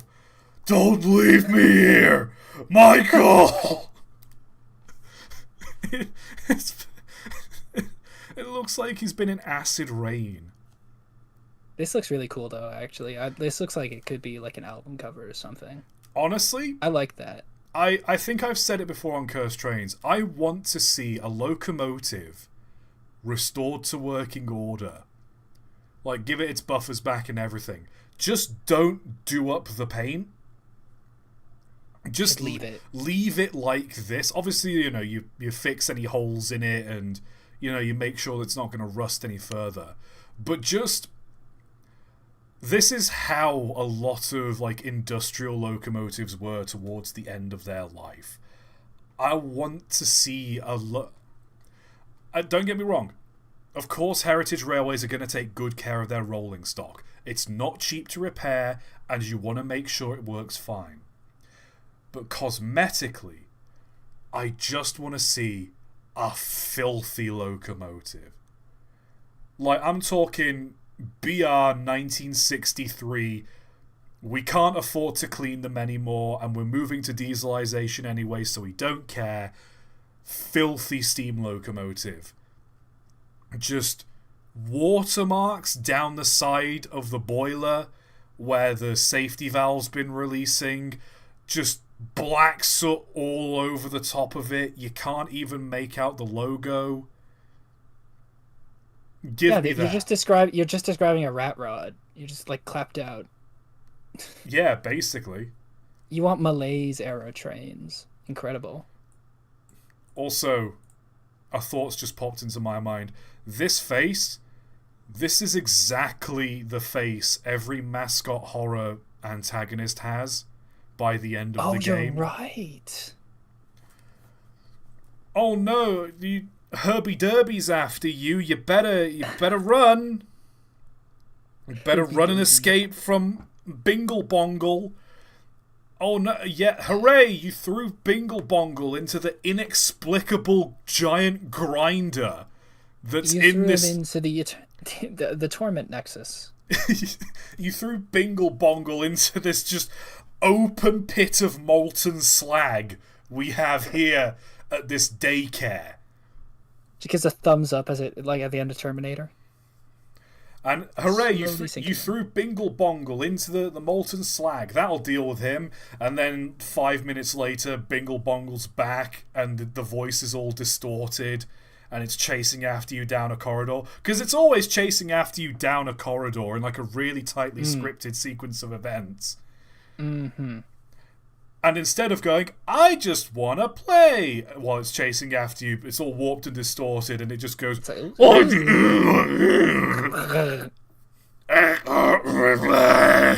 that's all the noise it makes. I've never heard one of those video games actually get the sound of, like, a malfunctioning tape player, like, right. There's this one clip from The Simpsons where it's just a gag where they do. I think it's the Simpsons go to like some like knockoff fairy tale themes like kiddie park, and they've got like animatronics, and one of them just like it sounds like a broken animatronic. It sounds perfect, and I've never seen a video game like do that correctly. Yeah, because hearing isn't as terrifying as just really loud bit crushed noise. That is true, but it does make me a little bit sad. I feel like you could. No, it would kind of take away the horror, wouldn't it? It would just be a bit more funny. Something I was thinking about. I was watching Markiplier play Secrets of the Mimic. There's this moment where you do throw one of the animatronics into just this like vat of molten metal or whatnot, and it, of course, it just claws its way out. Yes. But like we've made this animatronic out of tungsten. Yeah. It's just solid tungsten. It weighs 400,000 pounds. But also there's more to making robots than just giving them like a hard outer shell. Because you threw it into molten metal. There's copper wiring in there. There's plastic covering the cabling. It's all tungsten. There's gold used to like make the computer chips. There's like a whole bunch of other stuff that you need to make a robot. All of it, tungsten. It's just pure tungsten. This locomotive is pure tungsten. It's the most thermally inefficient vehicle we could build. Enjoy. We contracted NASA to create this like robotic bear, and it can survive re-entry from the goddamn atmosphere. What do we need this robotic bear for? I don't fucking know. Singing 3 songs in a Chuck E. Cheese? Like, oh, we dropped this thing from the ISS. Landed in the Chuck E. Cheese. If we dropped a tungsten Freddy Fazbear from the ISS, it would be like a kinetic rod hitting Earth. It would destroy a continent. The Soviet Union deploying Freddy Fazbear in the Afghanistan. That's one of my. Remember that photo? Yeah. I still love that picture because it's got the right amount of film grain. There's enough blur on it, and it's photoshopped perfectly to look exactly like a helicopter dropping Freddy Fazbear into Vietnam. It's just such a good Photoshop. I don't know who made that picture, but I want to shake their hand. It's perfect. It's just really good. Oh, what else we got? Big wheel. Yeah, I don't. Why is it? The wheels look like dinner plates. They look like they're made out of ceramic. The whole thing looks like it's made out of ceramic, really. This would be like a really nice, like little ceramic sculpture you'd put on the fireplace mantle. You know? What I want to know is why are there these little doors here that are open? Oh, that's to let a sort of like comic book character just sort of pop out comedically and sort of like have a look around. No, comic. This is their base, and then they're gonna fly out of there. Oh, someone in chat says for the gunner. God damn it. Nah. Hold on. Have you ever watched? There's an episode of Doctor Who. First series with Christopher Eccleston. There's an episode where the Doctor, Rose, and this other guy, they go to this space station, and there's all the people on the space station. They have a thing in their forehead, and you can personalize it to as like a code word or something, and when you say it, it opens a little hole in your forehead and exposes your brain, and they can beam information directly into your brain. It's just reminding me of that. There's just, you snap your fingers and a little door opens in the top of your head, and it just exposes the brain. That is, It's Doctor Who. Yeah. Okay. Roll with it. Yeah. I was gonna say that sounds just deranged. I mean, I can try and find the picture, but I'm not gonna bother. It's fine. Chat will figure it out. Huh. Yeah. Oh. Why is it so big? It is too big. 12-cylinder compound goods locomotive. 4? Is that a C or a G? I think it's a G. Well, because the second half, those are definitely C's. But it's hard to tell because there's a little bump at the bottom of each of these letters. So I think it's 4GGG4 plus 4CCC4. Algebra. Algebra, more like algebra. Who designed this? What is this meant to be? Oh. What do you mean, oh? Oh, it's the German one. Oh, is it the German one? Yeah. Ah. Is it? No, yeah, it is, yeah.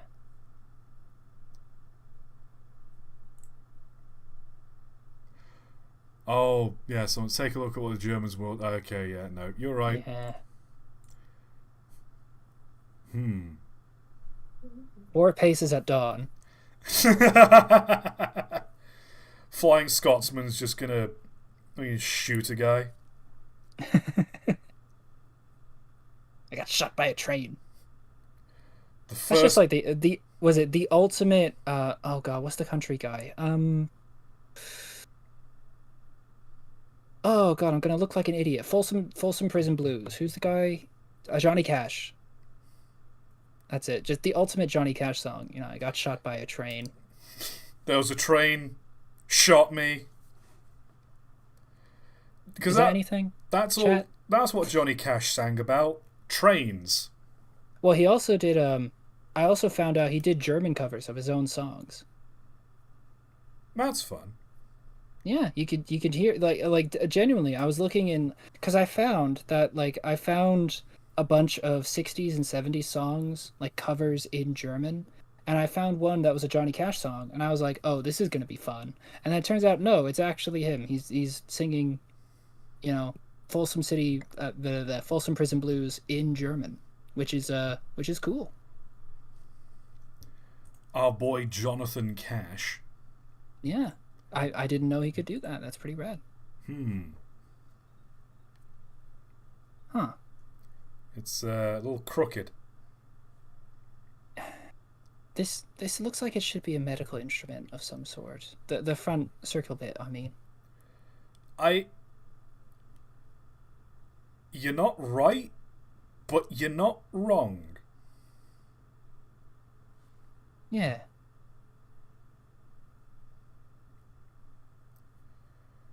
Someone in chat said minion eyes. God damn it. I That don't want to get on the I don't want to get on the minion train. I don't want to get on the minion train. Please. too late. Please don't. Too late, Mike. You're Please going on don't the make me minion. get You're on the going on minion the train. minion train. The minion train at Universal Studios. Please no. Please God no. The minion train at Universal Studios. Book The tickets minion now. train at It's just another one of those shitty like motion simulator rides. Like the kinds you get at like an arcade where it's just a little pod and you sit in it and it just shakes you left and right for a bit. Basically, yeah, but a bigger version of that. Don't go to Universal. It's a ripoff. Actually, I wouldn't know. I've never been there. But I mean, just don't go. Just don't Go go somewhere don't else. go to any theme park. Fuck them. I mean, honestly, you know what? Like, from what I've heard about Universal, that seems kind of lame because it's all motion simulators. And Walt Disney World is just an absolute ripoff. Literally everything I've heard about Disney World is just like, this is way too pricey for what it actually is. So don't go there. But people 'Cause pay it's an a arm and a massive leg ripoff. for it because it's got Disney on it. It's a ripoff. I am hoping, truly hoping they go bankrupt. I know it's not going to happen anytime soon, but I am hoping, I'm praying for their downfall. I've never heard anyone say anything bad about Knott's Berry Farm though, so I guess go there. Someone's just saying go to Six Flags. I don't know about Six Flags. I don't know if it's good or not. I'm sure it's fine, maybe. Yeah, it's probably decent. Who cares? Let's move on. Red. Aggressively red. Look at that. There is something up here. Well, oh yeah, it's too small. I mean, one, it's too small, but two, like, it's... What's with the wheels? This isn't an LMS engine. It's kind of just a hodgepodge of a bunch of different Pacific designs. Because the general overall shape is quite close to a Gresley A1. The paint scheme is that of the LMS. The tender is kind of Great Western in design. And the wheels use the same... The wheels on the Locomotive are the same used on the bullied Pacifics. So it's just kind of a hodgepodge of all British Pacifics in one. It's so weird. Ugh. Oh. Oh boy. Horse NS. Oh boy, it's so compressed. I love Give it. me more pixels, please. I want less pixels, actually. You want it even more compressed? I do, actually. I think it'd be fun. Just crush... I vibe with this engine. I vibe with this picture. Because it's got a picture of a horse on it. Well, yeah, but also, it's... I like the JPEG compression adds a vibe to it. I'm not sure what that vibe is. It's like, I don't know, it's fun. I like it. I don't know if I've ever told you, but, like, I think I've posted about it a couple times while, I've been editing. But I find, while I'm editing, I need to listen to, like, background music, because that helps me concentrate. Because it just fills a space in my head that I would otherwise fill by opening, like, Twitter or scrolling through YouTube or something. So, like, I like having background music on while I edit my audio. But I can't just have, like, regular music on, or like a video game soundtrack, because I find I listen too much to it. So what I end up doing is I listen to compressed versions of songs. Like, you know those videos where it's the meme is that it's a certain song, but it's been like compressed, Yeah. or it's low quality. Yeah. So like you can barely just make out the lyrics. Yeah, Buddy Holly and Nightcore Bit Crushed, exactly. I unironically listen to those because they help me concentrate. Because there's just enough song coming through that I can pay attention to it, but also not too much that it like distracts me, if you know what I mean. I get you, yeah. So unironically, and I'm gonna say this, the song, who was it that did? Is it Katy Perry that did Friday Night? I think Last Friday night. it was either Katy Perry or Kesha. No, it wasn't Kesha, was it? I don't think it was Kesha. I think it was Katy Perry. I can't remember. No, Katy Perry. It's just someone in chat just said yes. Yeah, it was one of them. Thank you. Really narrows it down. But you know the song. Yeah, I know what you're talking about. It was Katy Perry. Okay. There we go. Thank you for confirming, chat. Unironically, I put on the compressed version of that song just to be like, okay, I'll put it on. And then I listened to the uncompressed version afterwards. I'm not gonna lie, it sounds better compressed. That is genuinely how I feel about the song Friday Night by Katy Perry. It is, unironically, better when it is compressed and distorted. Honestly, yeah. I agree with you there.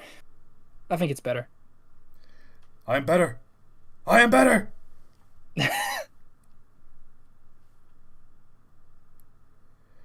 What other trains have we got? What other compressed images can we find? Well, let's keep digging, shall we? In the train mines. Dig in the train mines. Across the white immensity of an ethereal winter, from one end of the frozen planet to the other, there travels a train that never stops. Oh, that's just Snowpiercer. It's Snowpiercer. That doesn't look bad. That's not cursed. Yeah, that looks pretty. That okay. looks like that looks like a regular train just armored up for a hostile environment. Yeah. Although, why is it blasting something in front of it? Because it's presumably that's hot steam, and that's to get rid of the snow. But we've got things to do that. It's called a snowplow. Well, yes, but snowplow. If the snow gets dense enough, it'll stop the plow. It'll cause a problem. So look, blasting steam against a pile of snow isn't going to get rid of it when yes, it's it will. It'll when heat it's it up. 10 feet high. No, it will get rid of it when it's 10 feet high because you melt it from the bottom and the melty snow falls on each other into the path of the hot steam and it melts away. But if you're a snowplow, if the snow is above your snowplow, you're screwed no matter what because you can't plow it up and around if the snowbank is taller than the train. But if it's a hot steam, you're melting it from the bottom, you can get rid of it. It'll evaporate and go somewhere else. Yeah, but you have that as the backup. The main thing should be like a rotary plow. Why would you because do that it's more efficient. Because, okay, think about how... We're talking about a train that's going around the entire planet. They can fucking run the steam. Okay, but consider how much water are you going to need to run it constantly? Because you're dumping water. It's pissing water. There's snow everywhere. Okay, yeah, so you're going to have to stop and fill up the water tank. Well, you don't need to stop. Just, reach out a little bit and grab some as you're going. There's snow everywhere, bye. Yeah, but how can you reach out and grab it if you're melting all the snow that's in your way? You're not having this on all the time. It's only when you get to a snowbank. I'm presuming they would slow down a bit to let the steam do its job, but they would be able to continue moving. You're wrong, end of. So that we're overthinking this. Maybe we should just put the fries in the bag. This is a Wendy's, sir. Photo courtesy of Timothy Taylor. Good name. The Davis motor minecart found in an abandoned gold mine in Northern California in the late 1970s. The Davis motor minecart is a home-built creation using most of a 1926 Harley-Davidson B model motorcycle. The machine also features Ford Model A transmission and an electric start. Man, Yeah. only in California would you have a goddamn Harley-Davidson minecart. Yeah. In a gold mine in California, less I add. Hell yeah. That's kind of funny. I mean, electric starter makes it pretty damn, like, that's pretty good for like 1920 something. That's pretty cool. I like that. This, Damn on the Trey. other hand, I do not like. It looks wrong. It looks badly proportioned. It's wrong. It's badly proportioned. This is bad, and you should feel bad. You know, it's got a really long snoot. Don't tell me you want to boop the snoot. No, I don't. I'm saying it's just got a long one. It's like an alligator. I'm an alligator. Boop the snoot. Yeah, no, I would.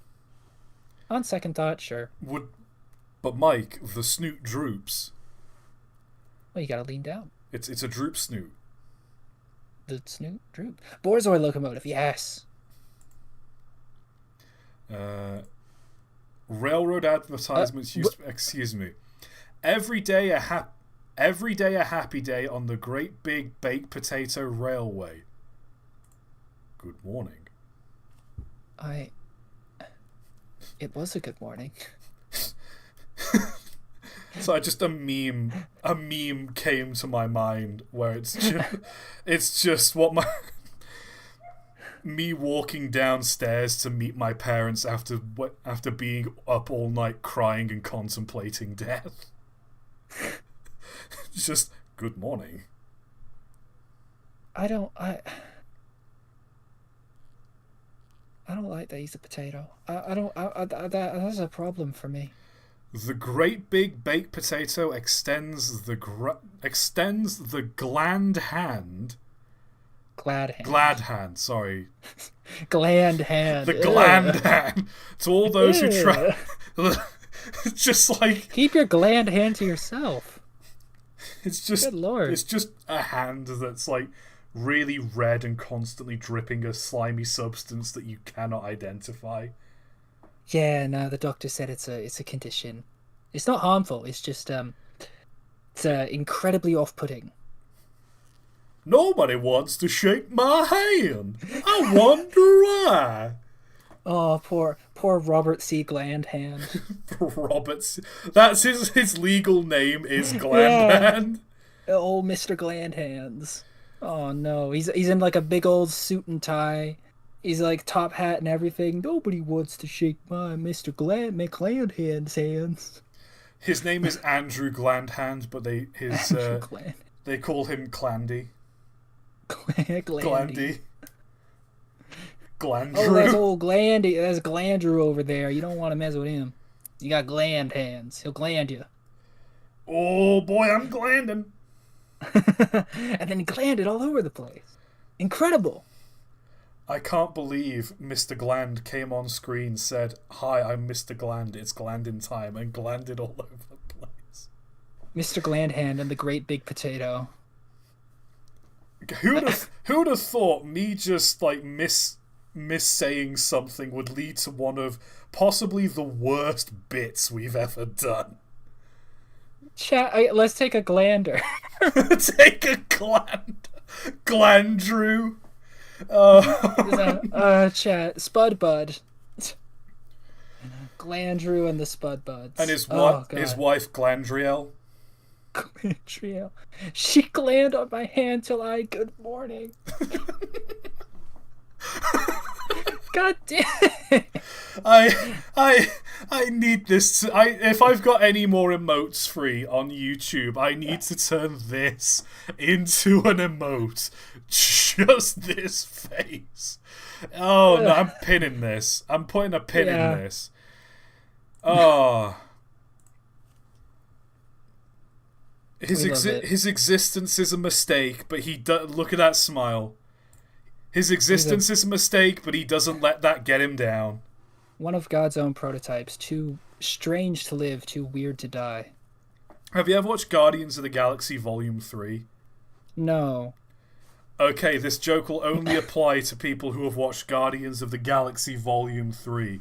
But I swear to God, this is just something the High Evolutionary just has in a cage in the back of his ship. This was one of the failed prototypes that was in a cage with Rocket. Okay. Clans of the Galaxy. Clans of the... God damn it. Oh. This feels like it should be an Italian brain rot guy. Man, Italian brain rot is scary. I do not understand it. And I just refuse to look at it. It's a tall brake van. Sometimes it's just got to be tall.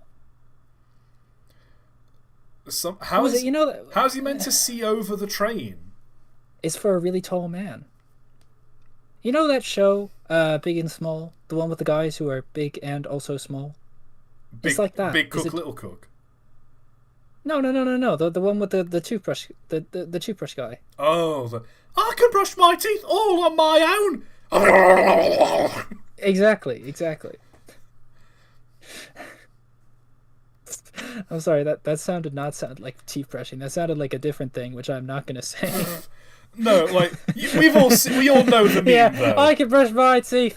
I can brush my teeth all by myself. Well, you're brushing them with me. And you just click on him. He goes. Like you just like they had the guy in the sound booth and they just started waterboarding him. I don't want to. It's not waterboarding. I don't. I'm not gonna. We gotta move on. No, say it. No, I'm not gonna. Are you sure? Yeah. I can brush my teeth all by myself. I don't want.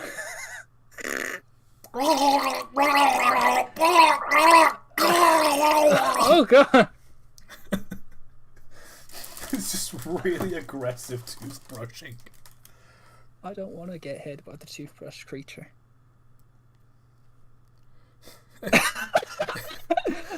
Immediately I got a ping from Discord after that. Just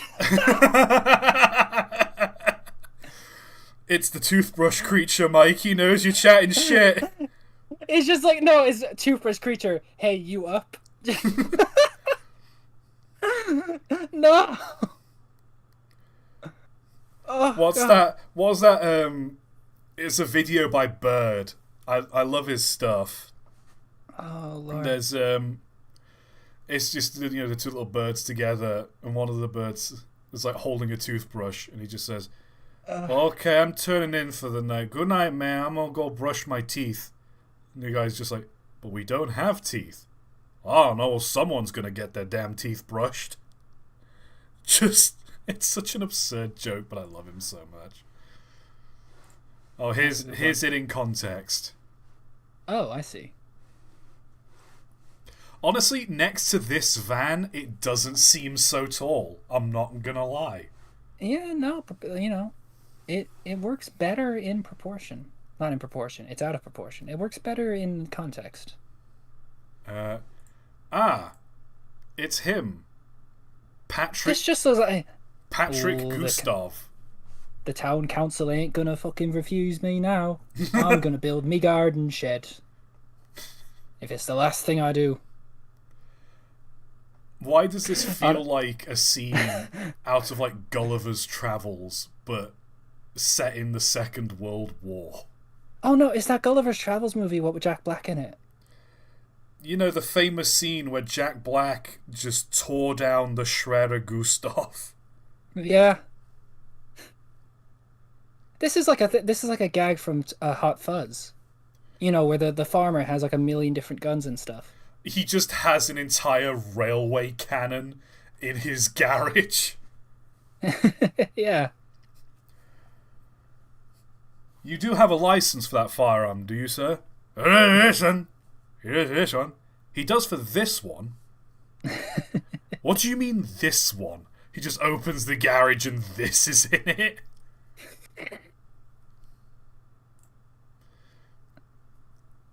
Ooh. Oh, small. Gotta love a condensing gear. Is this a pannier tank? It's half pannier tank, half side tank. I think it's a toy, ToT.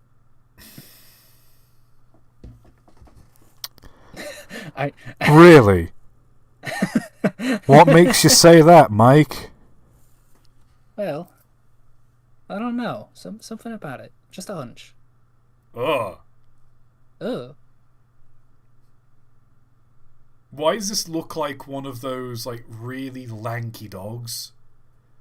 Oh, yeah. Not greyhounds, but what's the meme? I would do it for you. That's a borzoi. Yeah, it just looks like one of those. It's sad. This makes me sad. It's too narrow. It's too... Yeah, it's not right. It's just too narrow. Most cursed thing I've seen in a while... No. Most cursed thing I've seen in a while must be this B-15 without a cowcatcher. Oh? No, I get it. It looks a little stumpy. It does, I suppose. Other than that, it's fine. But I get it. Without a cowcatcher, it looks a little stumpy. Yeah. That's cool, though. What is happening here? I love that this is meant to be, you know, a Christmas train. But they've just chosen a model that has a feed water heater and 2 air pumps on the front. And just not, like, taken any of it off so you can see the smoke box. Yeah, no, Santa's workshop requires some heavy industrial support. The infrastructure around it is incredible. Just like, you know, have you ever wondered about that? You know, in all these Christmas movies, they depict Santa's workshop as like, oh, it's like an 1800s workshop where it's just like dudes, like elves at desks assembling everything by hand. Santa's workshop should be like a massive factory. You know, you got huge amounts of, just untold amounts of steel and metal coming in. In fact, you know, at that size, you may as well just ship in the raw ore and smelt it on site. Nah, you know, nah. For the No, Mike. He just outsources to Indonesia. Oh, I see. It's like a legal thing where like he outsources the actual labor to foreign countries, and then he imports it to the North Pole at a fraction of the price it would cost to pay elves to make it in the North Pole. Oh, and all the elves do is they just paint a few things, or they just wrap the presents and write the cards. And like it causes, so you can still get the tax benefits of having it being manufactured, quote unquote. Yeah, it still causes like a lot of pollution because you have to ship it like halfway across the world. But it works out cheaper, so really that's the important thing. Yeah, honestly. The economy is great. Santa's workshop has never been more profitable. Santa's workshop announces pay cuts for all the elves. Meanwhile, Santa gets an 8-digit bonus. Record profits, but we've got to do pay cuts for you all. Sorry. Also, I just noticed as well, they got the date wrong. 12/24. Yeah, it's not 12/24. It's 2025. It's only 12/24 if you're German. What? What? It's a thing in Germany where they celebrate Christmas, I think, the day before. Oh, I thought you were talking about like the year. I was like, are they using a different calendar? No, I'm saying no, they celebrate the day before. I see. It's an American locomotive, so 12/24 is Christmas Eve in America. Oh, right. Okay. Yep, I get it. Because they don't know how to print calendars correctly. Mm-hmm. Now you may be wondering, how is a Stania P2 cursed? It's not a Stania Loco they were ordering during Lemon's brief clementure at CME. They're literally built out of bits of withdrawn locos. Oh, so this engine is just built out of spare parts, is what you're saying. Damn it.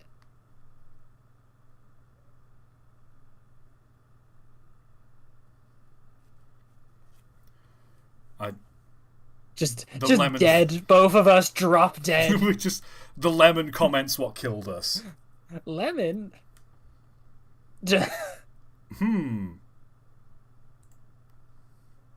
Oh. That's, Long live the king. That is what happened. Yeah. Diesel train killed the steam train star. Video Steam killed the train star. You'll get it. Don't worry. Dio train. Vidiesel killed the steam. The steam. I'm giving up on this bit. Yeah, no. Why has he got such a big forehead? Copyright World Railways. Oh, we can't look at it because it's copyrighted by World Railways. Copyright World Railways is probably the most litigious of the big five. I don't know what they're called. Just all the main railways. That was a bad joke. Don't. No, please elaborate further on this joke, Mike. I was gonna make a joke because Copyright World Railways sound like a railway company in and of itself. It doesn't work though. Chat's pointing out it's got a double boiler. I'm aware it's got a double boiler. It's got a Franco Crusty thing installed. Franco Crusty? I did a video on it. Essentially, the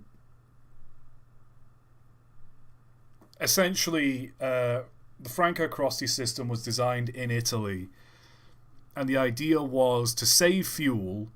Exhaust gases from the locomotive would pass through an additional small boiler, and that would be used to preheat the water before it was injected into the main boiler. Oh, so you're not like a turbo. Kind of. So you're just basically sticking, instead of putting cold water directly into a hot boiler and decreasing efficiency, you're saving some of that thermal energy by putting hot water into a hot boiler. That's pretty good, actually. That's pretty smart. It was mostly popular in Italy, though, because Italy doesn't have a lot of natural coal reserves. They have to import coal to run their steam locomotives. Okay. And in countries like the UK and Germany and a lot of other places in mainland Europe where coal was pretty much cheap and plentiful, it didn't make that much of a difference. Yeah. The Soviet steam diesel hybrid, the TP1 or something. Yes, a Stiesel. Bless you.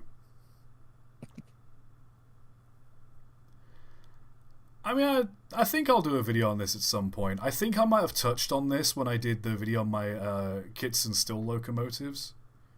I'll have to go into it further. Train now arriving in Platform 1. This is at Goulburn in New South Wales. Sand. We got your sand. Just what? I just noticed this wagon that's upside down on the back here. So I'm guessing this was probably a runaway train. They slammed on the brakes and they had this sort of siding here that you could just go into and safely crash. Also, apparently an airplane flying overhead. Look at that. What, this? Is a UFO? It's a signal. Oh.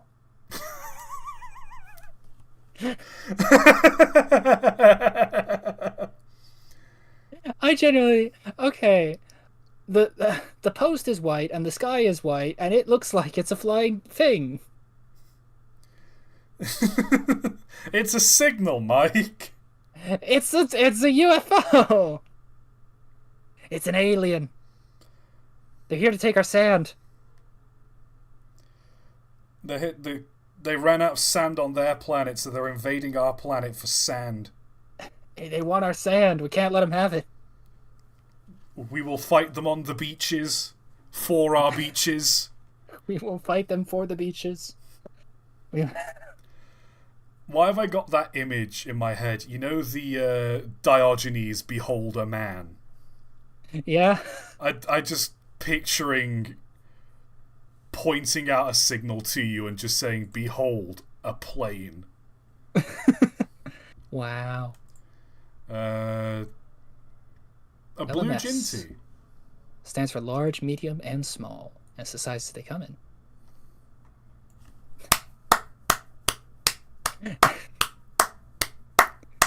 Great joke. Well, tell me joke. I'm wrong. It's meant to be small, medium, large, but they printed the letters the wrong way around. Ah, I see. You see, I'm the railway buff, I know these things. That's why he's the expert. This is why I'm paid. That's why he's paid, and I'm not. I say I'm paid to do this. YouTube just kind of gives me money. I wouldn't call it a job. Oh,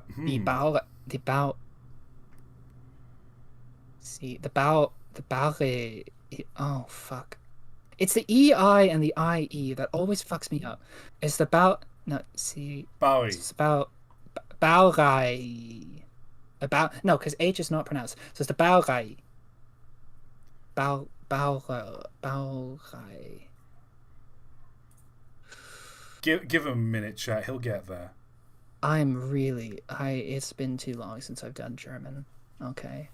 I'm trying. It's got the front of this engine looks like me, when I'm trying to figure this out. I feel like it sums it up. What, just a long face? Yeah. The train crashes into the bar, and the bartender asks, "What the fuck? Why is there a train here?" God damn it. The first from Herschel in Castle. Okay, so the first in Castle from Herschel, Gebauete, Franco, Krusty. Oh, the first train from Henschel in Castle with the Franco Krusty thing that you were talking about. The first Franco Krusty locomotive in Castle. He's figuring it out. Betriebs in 1951. So from the Werkhof, so workhouse, from the workhouse in Hollandischen Platz. That's probably a place name. Yeah. Who needs Google Translate when I can just pressure Mike into translating for me? Yeah, well, you could just kind of have me sort of stumble my way through a simple German sentence. Yeah.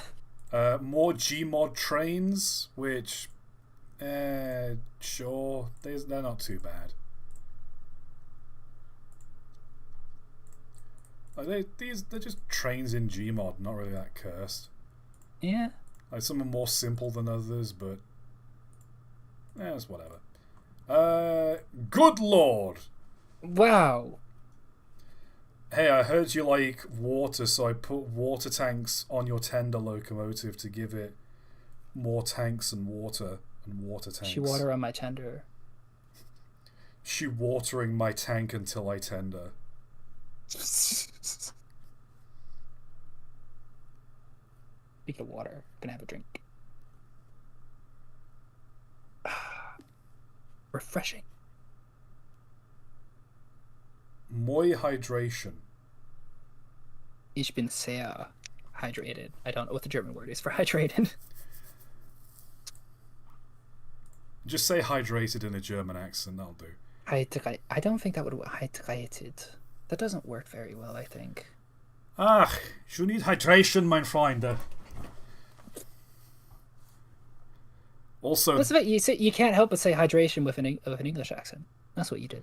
It's like Cinema Wins. I watch his videos a lot, and he pointed out that whenever a British person does an American accent, specifically it was both Christian Bale and Robert Pattinson when they were doing Batman. Neither of them say psychopath. They say psychopath, like with an A. Oh. He's a goddamn psychopath. Psychopath. I see. Weird. Also, why has this got so many goddamn driving wheels? Why is he so long? Just the movie Drive. Ryan Gosling. Right, yeah, Ryan Gosling's in this train. Drive. He just doesn't go around any kind of bend. He just goes in a straight line. What else is this? Oh, something's gone wrong here. Something's gone very wrong. God, look at the track by. Look at the track. Look at the train. Look at this whole... This is a mess. I think this might have been a boiler explosion, lads. Either that, or it just went off a hill and tumbled a lot. Ain't got no gas in it. I still love that video. I think I've got that saved on my computer somewhere. Just the helicopter. I don't remember if it's the origin of that audio bit, but the video I've got, it's a helicopter that's clearly just dropped straight down and crashed into the ground. And there's just a guy stood there filming it. He's just, I don't know what's wrong with it. Ain't got no gas in it. It's just, there's the way he says it. I love it. I think, well, the problem with this train's had too much gas in it, and that gas being steam, and the steam very quickly became out of it. Well, someone pointed out if it was a boiler explosion, the boiler would be... I mean, in fairness, look at the plating on the boiler. It's in tatters. I think it all just went out the front. Like a cannon. I mean, probably. Or it's blown out the firebox as well, because there's steam pouring out of that. Imagine the firebox just like it being shot like a cannon. That would be cool. It wouldn't, because it hurt very badly. Done a video on this. Cube. Or rectangle. This is a Belgian locomotive, by the way. Oh, wow. Mike, just for a moment, think how small Belgium is. You hardly need a train. You can just walk from one end to the other, can't you? You just... For all the Belgians out there, I'm joking. All you need to do to cross... country is very large and impressive. All you need to do to cross Belgium is just stand on a skateboard and hold, like, a little sail. Like Wile E. Coyote. It would like to know your location.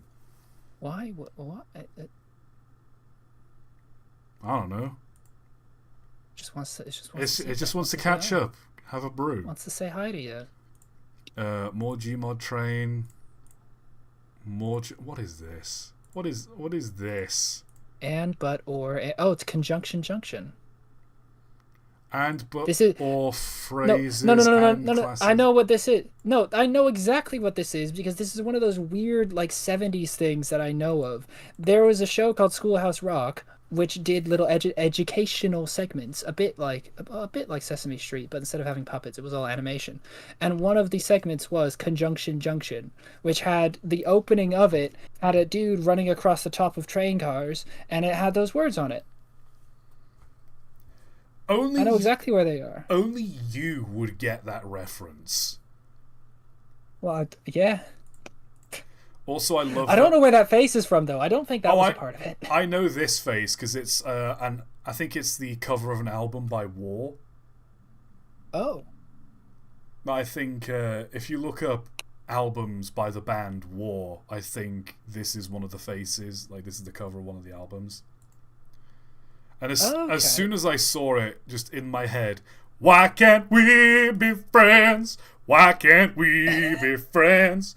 Why can't we be friends? Why can't we be friends? Well, you know what, Todd? That's something that I didn't know. So we both learned something today. We both learned something. Lego train. Wow. Moving right along. Fuck yes. I love electric trains. Although It's this one's weird. it's just a hodgepodge. You just glue bits together and there's your train. I mean, you're not wrong. There's all steam you can build a steam locomotive if you understand the basics of plumbing. Getting my plumber to build me a steam locomotive. That's just a box. That's wrong. Try again. You open this little this cupboard door here, and inside is Diddy, Dick, and Dom. I'm sorry, who? That's a reference for us. You're hitting me with the deep cuts. Us British kids. Dick and Dom in the Bungalow. What a show! Now I know what you're talking about. You told me about this before. Yeah, Dick and Dom in the Bungalow.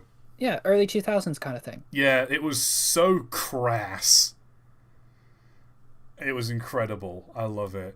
And they had this, like, cupboard on the wall, and when they opened it, it would be like a little sketch they filmed.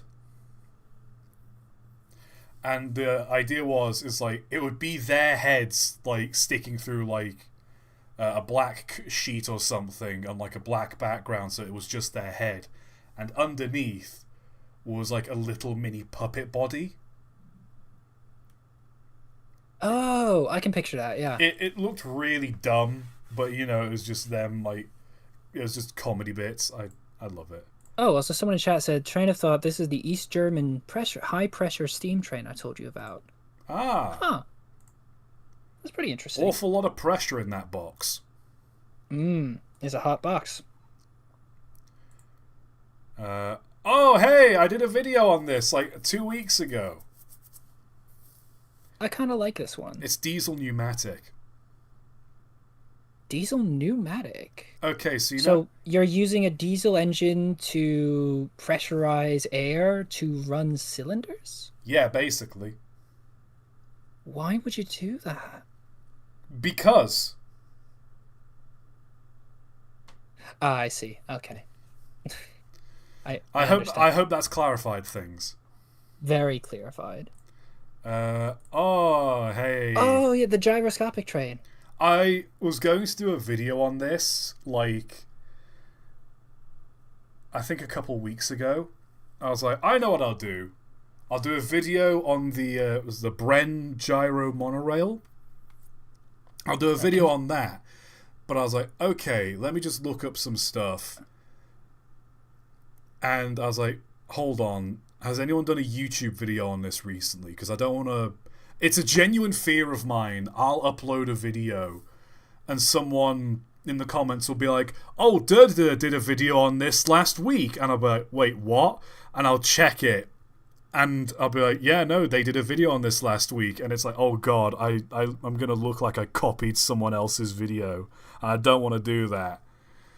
So I was like, okay, I'll see if anyone's done a video on this recently. Literally a week prior to me wanting to do a video on this, someone had uploaded like a 9-minute long video going over the history of it. And I was just like, well, shit.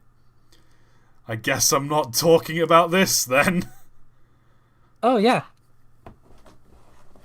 So give it 6 months and I might do a video on it.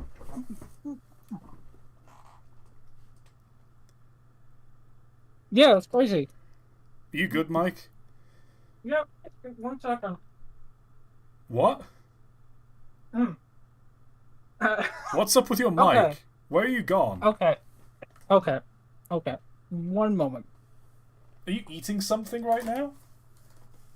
Yes. Are you eating something on my stream? Okay. So, I got food delivered. I had to go get it.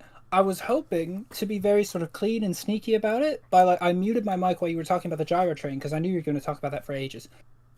Ran, grabbed my food, and it was just like a comedy of errors. Like the door wouldn't close, and like I was bumping into things, and I had to fix things, and the cat was doing something, and oh god, it was a mess. I'm very sorry.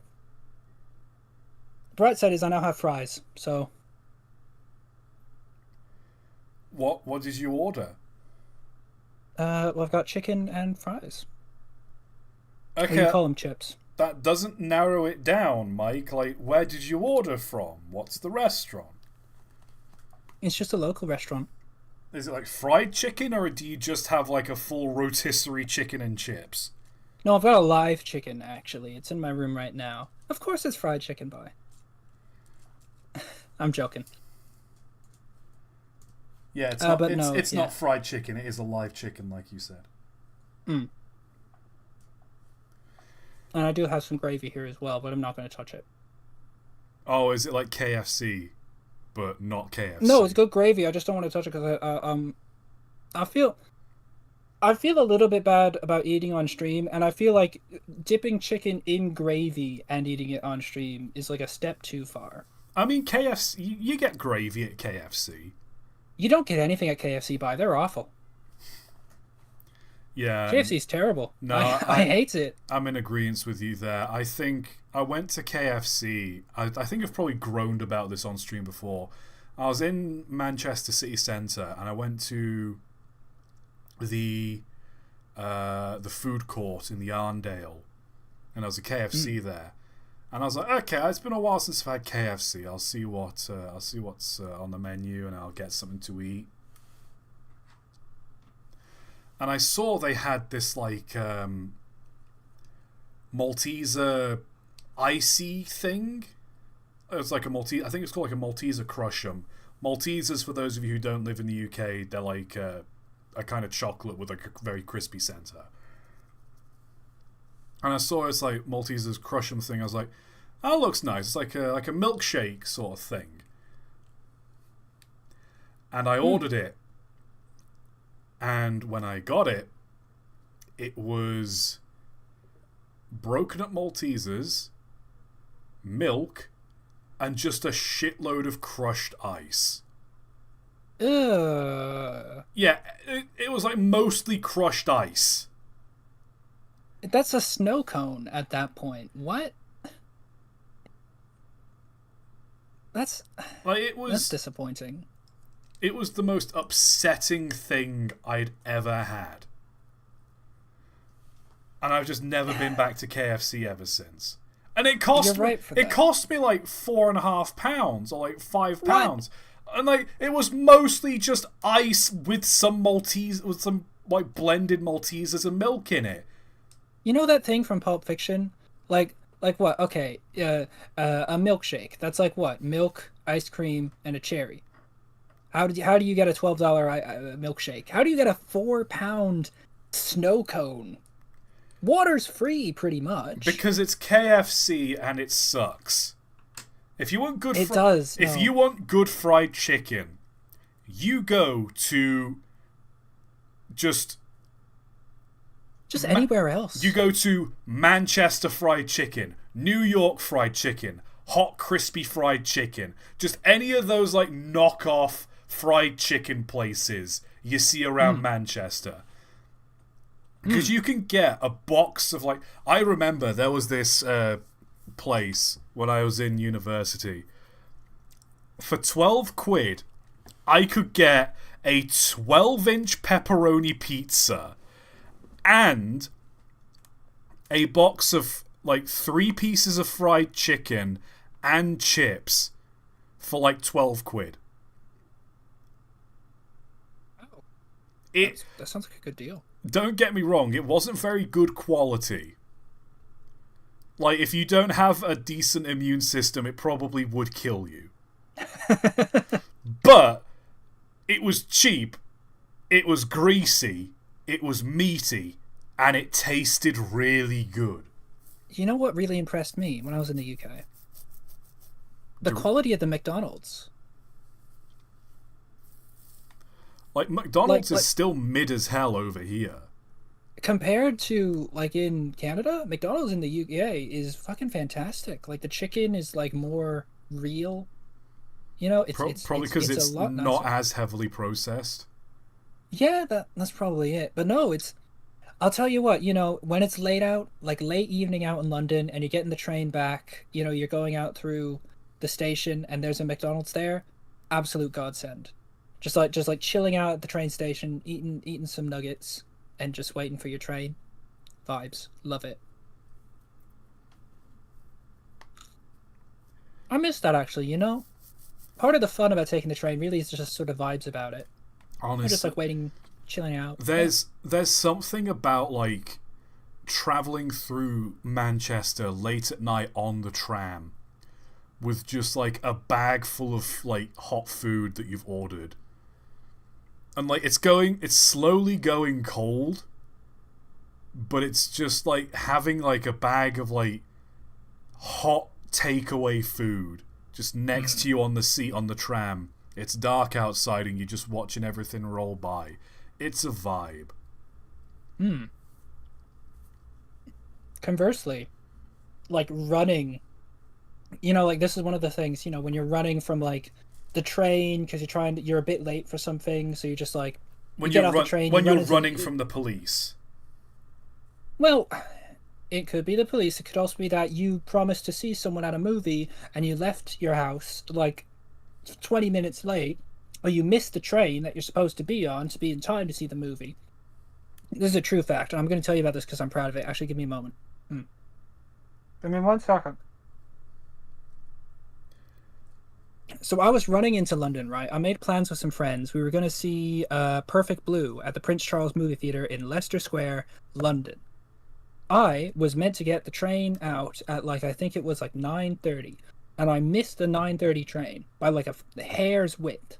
So I took the next train going in. I was like running so much late. I got off at like an earlier station so I could get onto the underground quicker, so I could go, you know, I could bypass, I think it was Manchester Street Station, and I could just get right to Leicester Square. And it was just, you know, it was literally like, you know, in a movie when you like the guy gets off of one tube train and he runs directly across the platform onto another tube train that is right there. It was literally that scene. I was running around. It was, you know, exhilarating. It was a great time, and I got there absolutely on time. I was incredibly proud of myself. It was fantastic. So yeah, no, the like rush of moving around on these things is also a vibe, I think, in and of itself.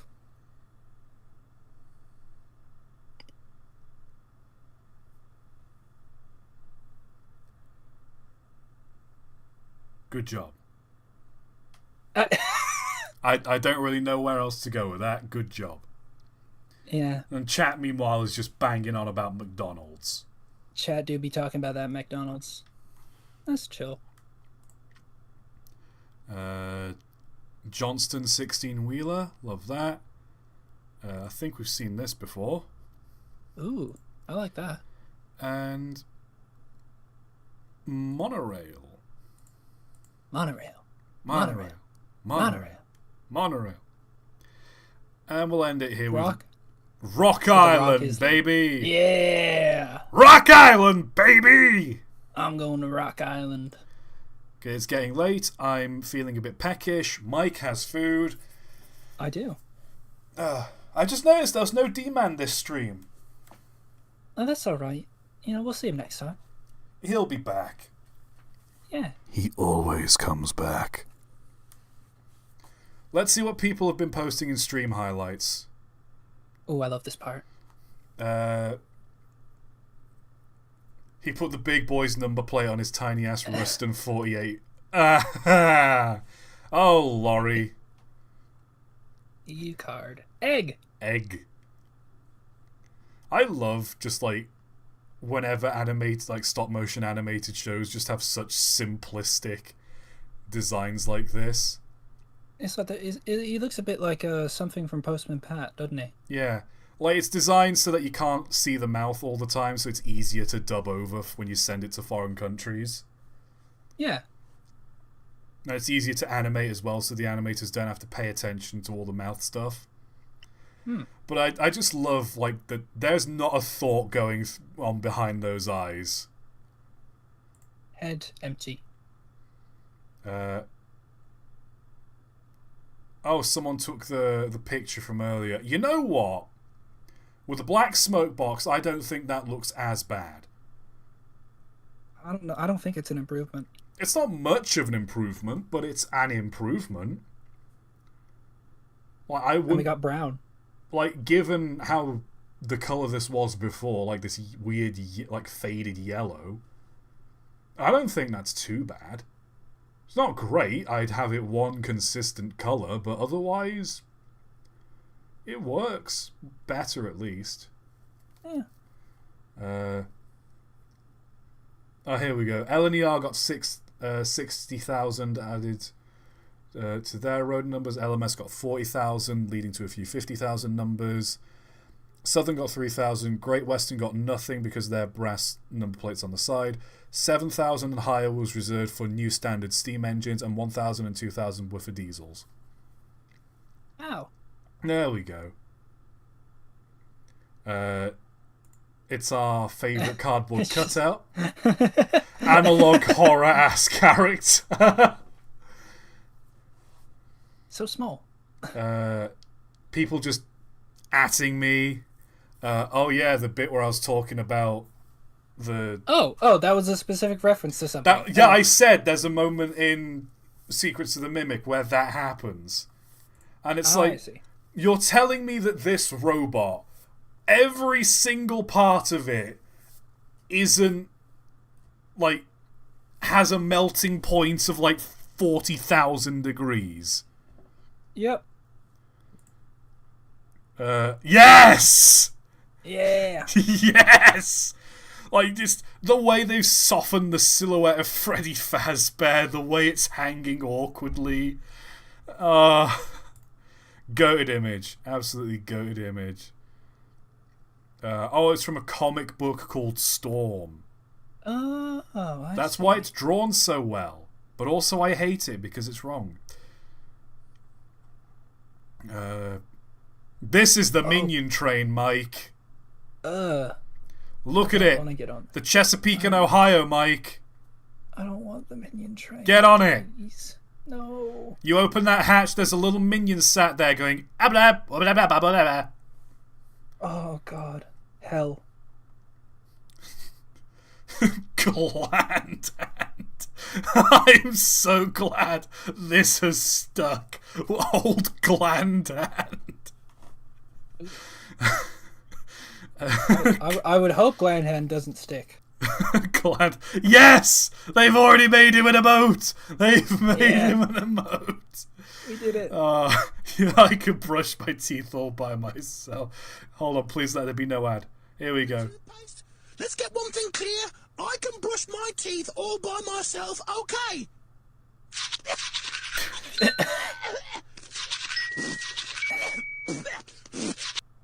It's just a...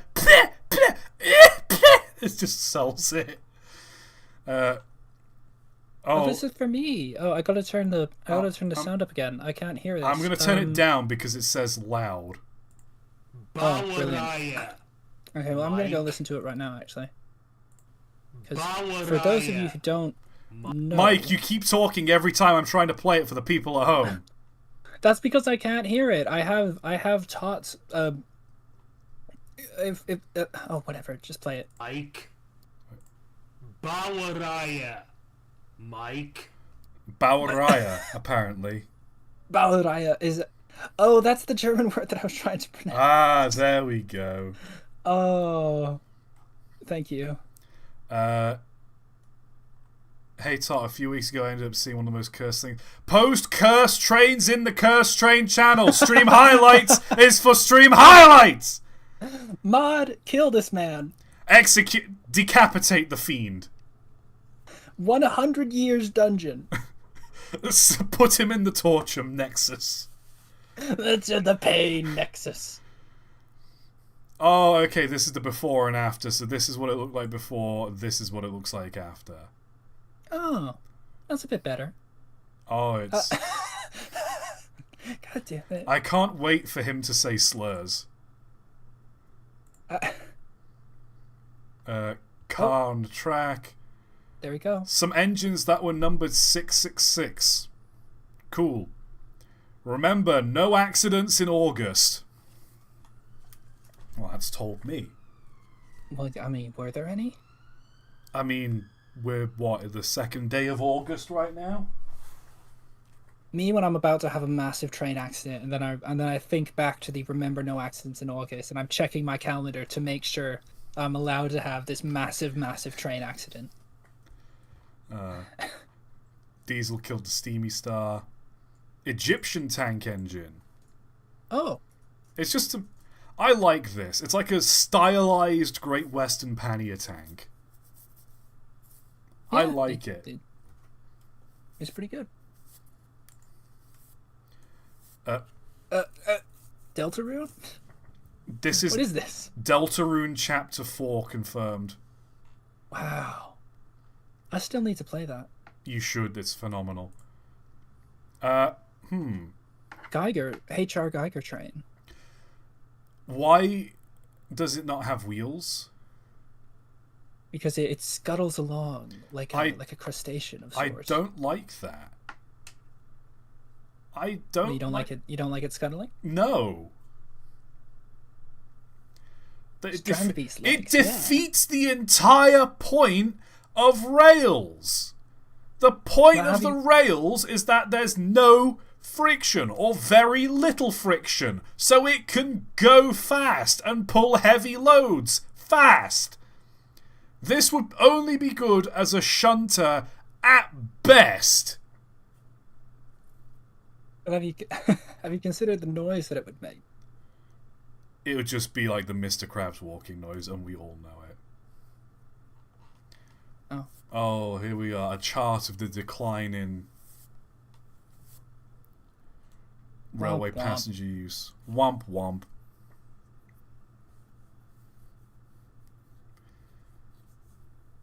Man, honestly, I'm surprised. You know how Disney does cruises? You're surprised Disney hasn't opened their own, like, privatized railway? I'm surprised Disney doesn't run a service from Disneyland in LA to Disney World in Florida.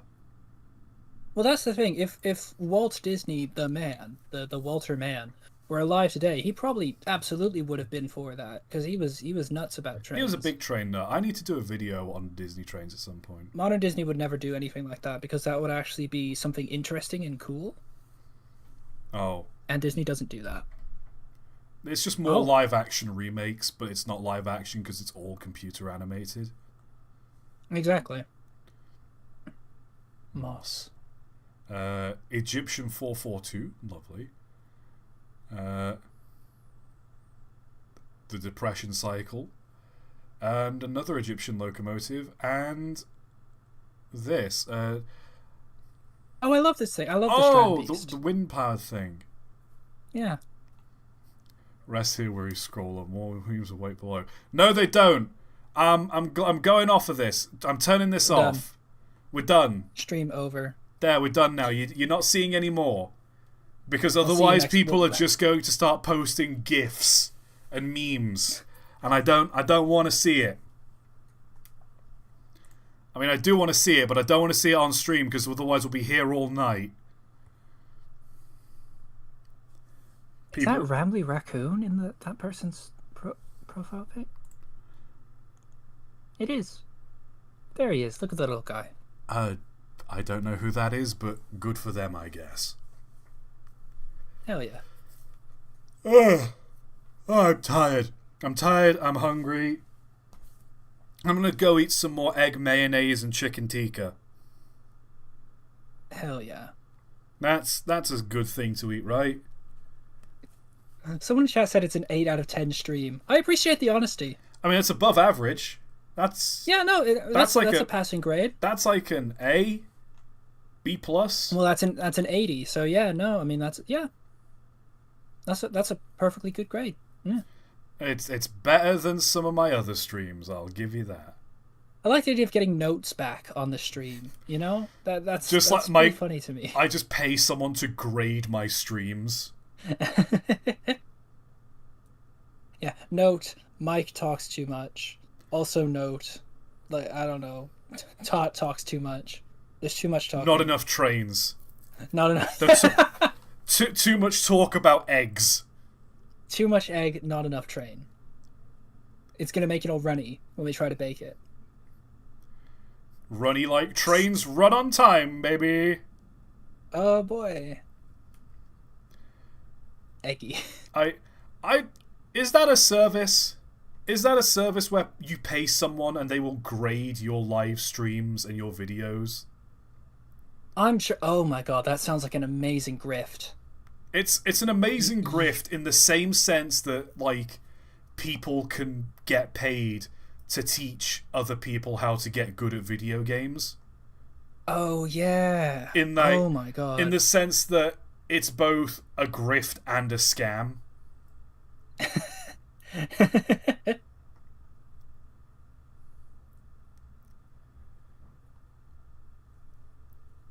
Just like I put my shades on. Alright, dudes, you want to be a good streamer? Here's how you be a good streamer.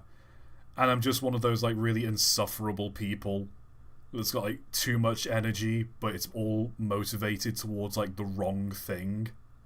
Yeah, it's like don't be genuine. People are tired of genuine streamers. You gotta do controversial things. You're not streaming correctly unless you're talking about eggs for half an hour at the beginning of every stream. It's just really awful advice. Like, you know those boot camps where they teach you how to be an alpha male, yes, and all they do is just belittle you. Like, it's not constructive. They just teach you how to be an asshole. Yeah. And like, oh, what's that? You like a soft bed? Too bad. Oh, your back? You've hurt your back? Too bad. An alpha male sleeps on fucking rocks. You need to eat 4 pounds of raw meat every day. You're not to be a good streamer. Or like okay, those like bodybuilders who just don't season their food. They just eat brown rice and cooked chicken with no seasoning. You know what salt is? Salt begins with an S. You know what else begins with an S? Soy. Soybeans. Okay? If you want to be a streamer, you got to save all your S's for streaming. We don't stop. The only S I know is streaming. I don't know stop. I have been arrested for running red lights multiple times because I don't know how to stop. Whenever I go to a restaurant and I go to Italian they ask restaurant, you like, tell me when. Yeah. They just finish the whole block of Parmesan. I have eaten so much Parmesan. I feel sick. Help. Hey, liberal. Just collapses. Dies. Hey, liberal. How about this? Just chugs just a gallon of petrol, has a heart attack. How's this? ToT, we need to start a streamer house. ToT, we need to start a streamer house, but none of us stream. It's just a house. It's just a house, but we insist it's a streamer house because one of the people living in it has a Twitch account and they stream like once in a blue moon. Are streamer houses even a thing anymore, or is that just is it just like offline TV or something like that? Like, you know, I think only like 5 streamer houses exist, and like 2 of them are just full of the most toxic people you know.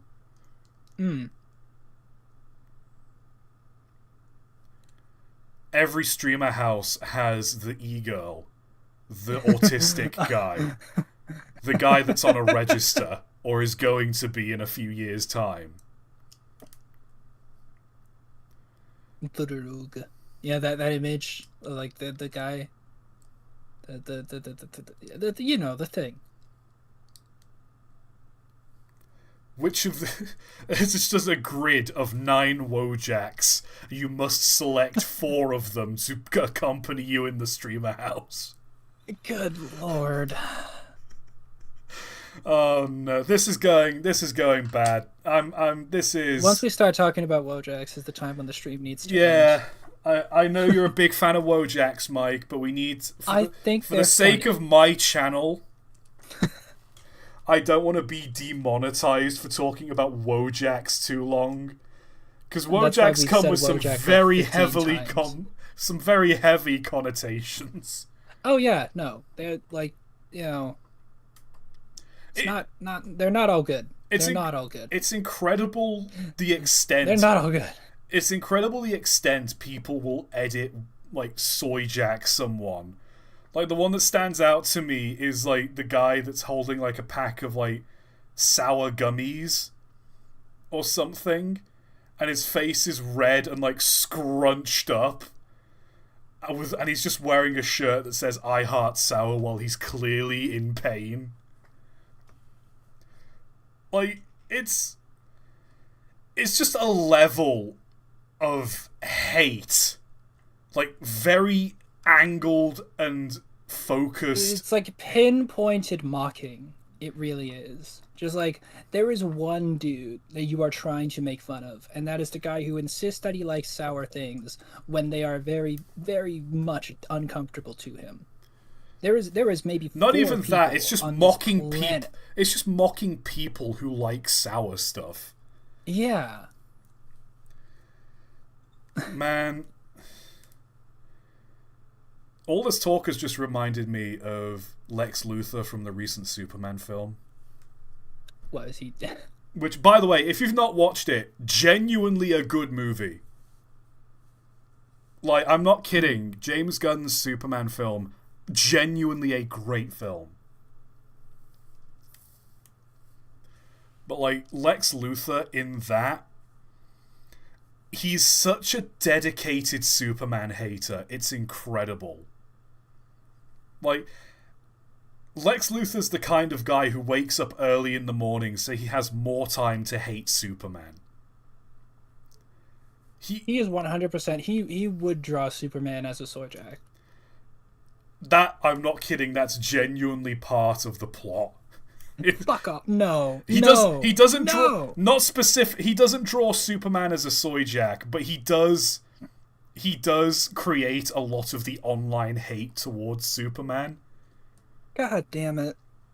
There is I mean, that makes sense, but it's also really dumb. mild spoilers for the Superman movie, but the plot of the film is that there's the fictional country of Baravia. It's planning on invading its neighboring country, and Lex Luthor is... Oh, spoilers, Lex Luthor has something to do with it. And there's this quote from Lex Luthor where, like, he's talking to Superman. Lex Luthor straight up says, "I'm not killing you so I can invade this country and have it for myself. I created this political situation where another country is going to invade another just so I have an excuse to kill you."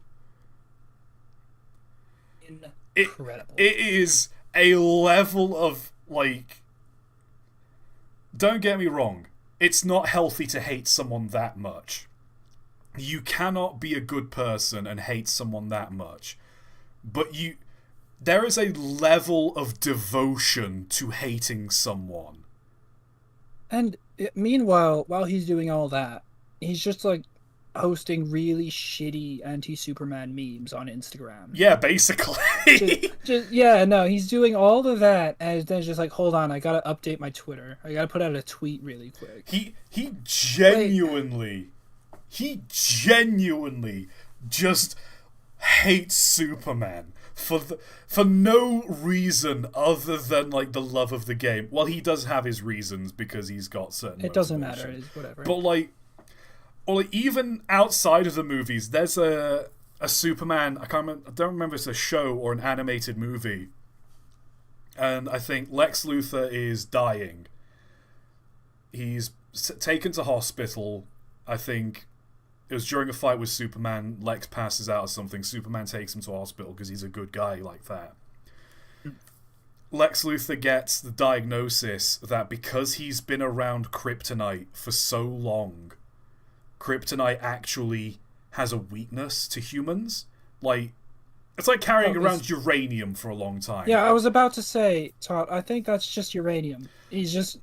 Because he carries around kryptonite on him 24/7. You know, because he hates Superman that much, he wants to be ready to throw hands. Hey, liberal, watch this. Irradiates myself irrevocably. Pretty much. And so, Lex Luthor has this chunk of kryptonite he carries around with him. Doctor tells him kryptonite does have an effect on humans. It can be harmful and it can, like, damage cells and, like, have a dangerous effect on you. You can die from this. It's radiation. It's radioactive. Immediately, the first thing he says after hearing this news, he looks dead at Superman, straight in the eyes, and just says, "This is your fault." Lex Luthor hates Superman. Really Lex Luthor hates Superman so goddamn much that even when being told he has done something detrimental to his own mortality, for no reason. For no real reason. Like, Superman has never really gone out of his way to hurt Lex. Yeah, like, what, you think he's gonna come after you? Like, no. Superman doesn't kill. It's really funny. But at the same time... Just like, but he's I carry around this stick of uranium in case the government comes at me. Sir, you're dying because of the uranium you're carrying around.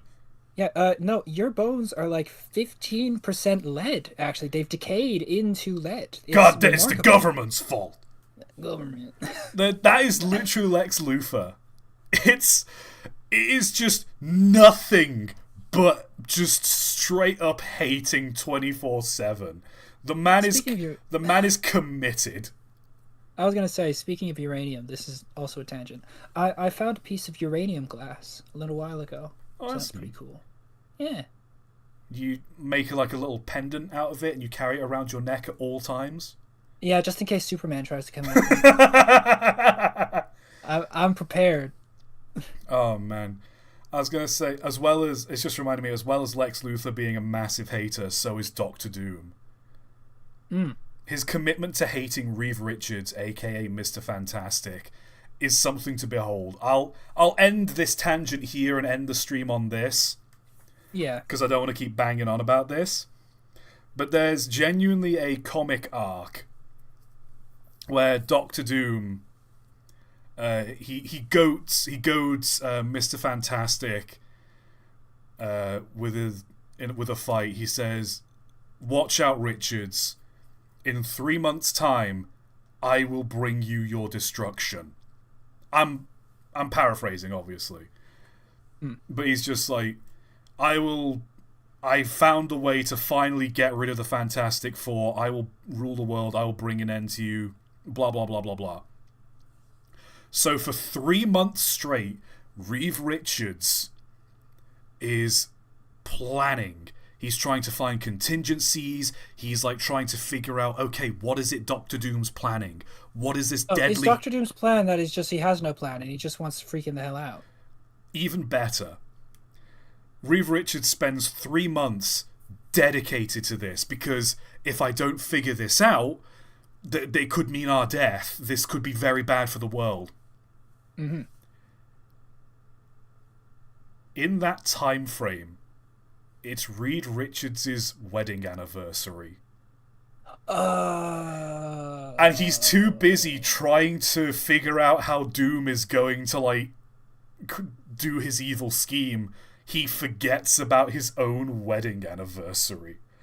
MF Doom, man. Dr. Doom knew when his anniversary was coming up and specifically told him this information so he would forget his wedding anniversary. Dr. Doom just hates Richards that much. Could you imagine? That's very funny. It's so funny. Like, again, you're a horrible person if you think like this. Because it also implies that he's keeping track of this shit, right? He's got a little, like, notebook that's, like, pink. It's got, like, hearts written on it. Just like, okay, my arch nemesis' birthday is today. I'm gonna do that, and he has a wedding anniversary. This dude knows him better than most of his friends, probably. Doom loves Do you think like, MF Doom has shown up as just like, I'm here to on the anniversary of your cousin's bar mitzvah, and then Reed Richards is like, oh shit, I forgot about that. Oh fuck, I was supposed to get him something, you know? It would not surprise me if Doctor Doom did that. He is such... I hate using this word, but I think there is only one word to describe Doctor Doom, and it is based. He is committed to a certain thought process, even if it's detrimental. He is so fundamental in believing in this that he will follow his own beliefs to his own detriment. Someone just asked, I'm excited for another evening of Cursed Trains. When do we start? Sorry about this, buddy. You kind of missed it. This is the end of the stream. We should probably end the stream. We should, because I could bang on about how much Doctor Doom is one of the world's most incredible haters. We should start a separate stream. It's just us talking. Maybe just make it audio, though. We'll call it a podcast. You think that it'd work? Nah. Who would ever want one of those? Who'd ever want to listen to me and you talking about random trivial shit for hours on end? Podcast? Nah, they'll never take off. Looks at camera. Dang. Okay. I'll play the Tugs theme real quick. Hit us with them tugs. Hit us with them boats. Here we go. Mike, plug your socials. Well, you can find me on Blue Sky now, actually. I don't use Twitter much anymore because it's awful. So I don't really touch it that much. You can find me on Blue Sky at... hold on, I gotta open up my phone to actually find the thing. Man, Twitter is just abysmal. It does suck. You can find me on Blue Sky at buddiesonfire.bluesky.social. Yeah, no, I have links to my other stuff there, so you can just do that. It's all good. Ain't it weird how your stream is about trains, but you end it with boats? Ever thought about that? There's trains in Tugs. Are there I mean, it's not about trains, is it? I mean, trains appear in like 3 episodes. Well, how many episodes are there? 13. Yeah, 3 out of 13 ain't very much. I mean, it's more than 0. Well, that's true, but, you know, still. Is it really... that's a bit of a strenuous connection there, don't you think? Look, Tugs was made by the same guys that made the original Thomas the Tank Engine show. Like, there's a connection. I guess so. All we know is... eventually, it all comes back to the Second World War. We should do cursed boats. I feel like there's a lot of cursed boats out there, you know? No. Like, y'all think trains are weird. No. How about boats? No. No? No. No? No? No boats. Okay.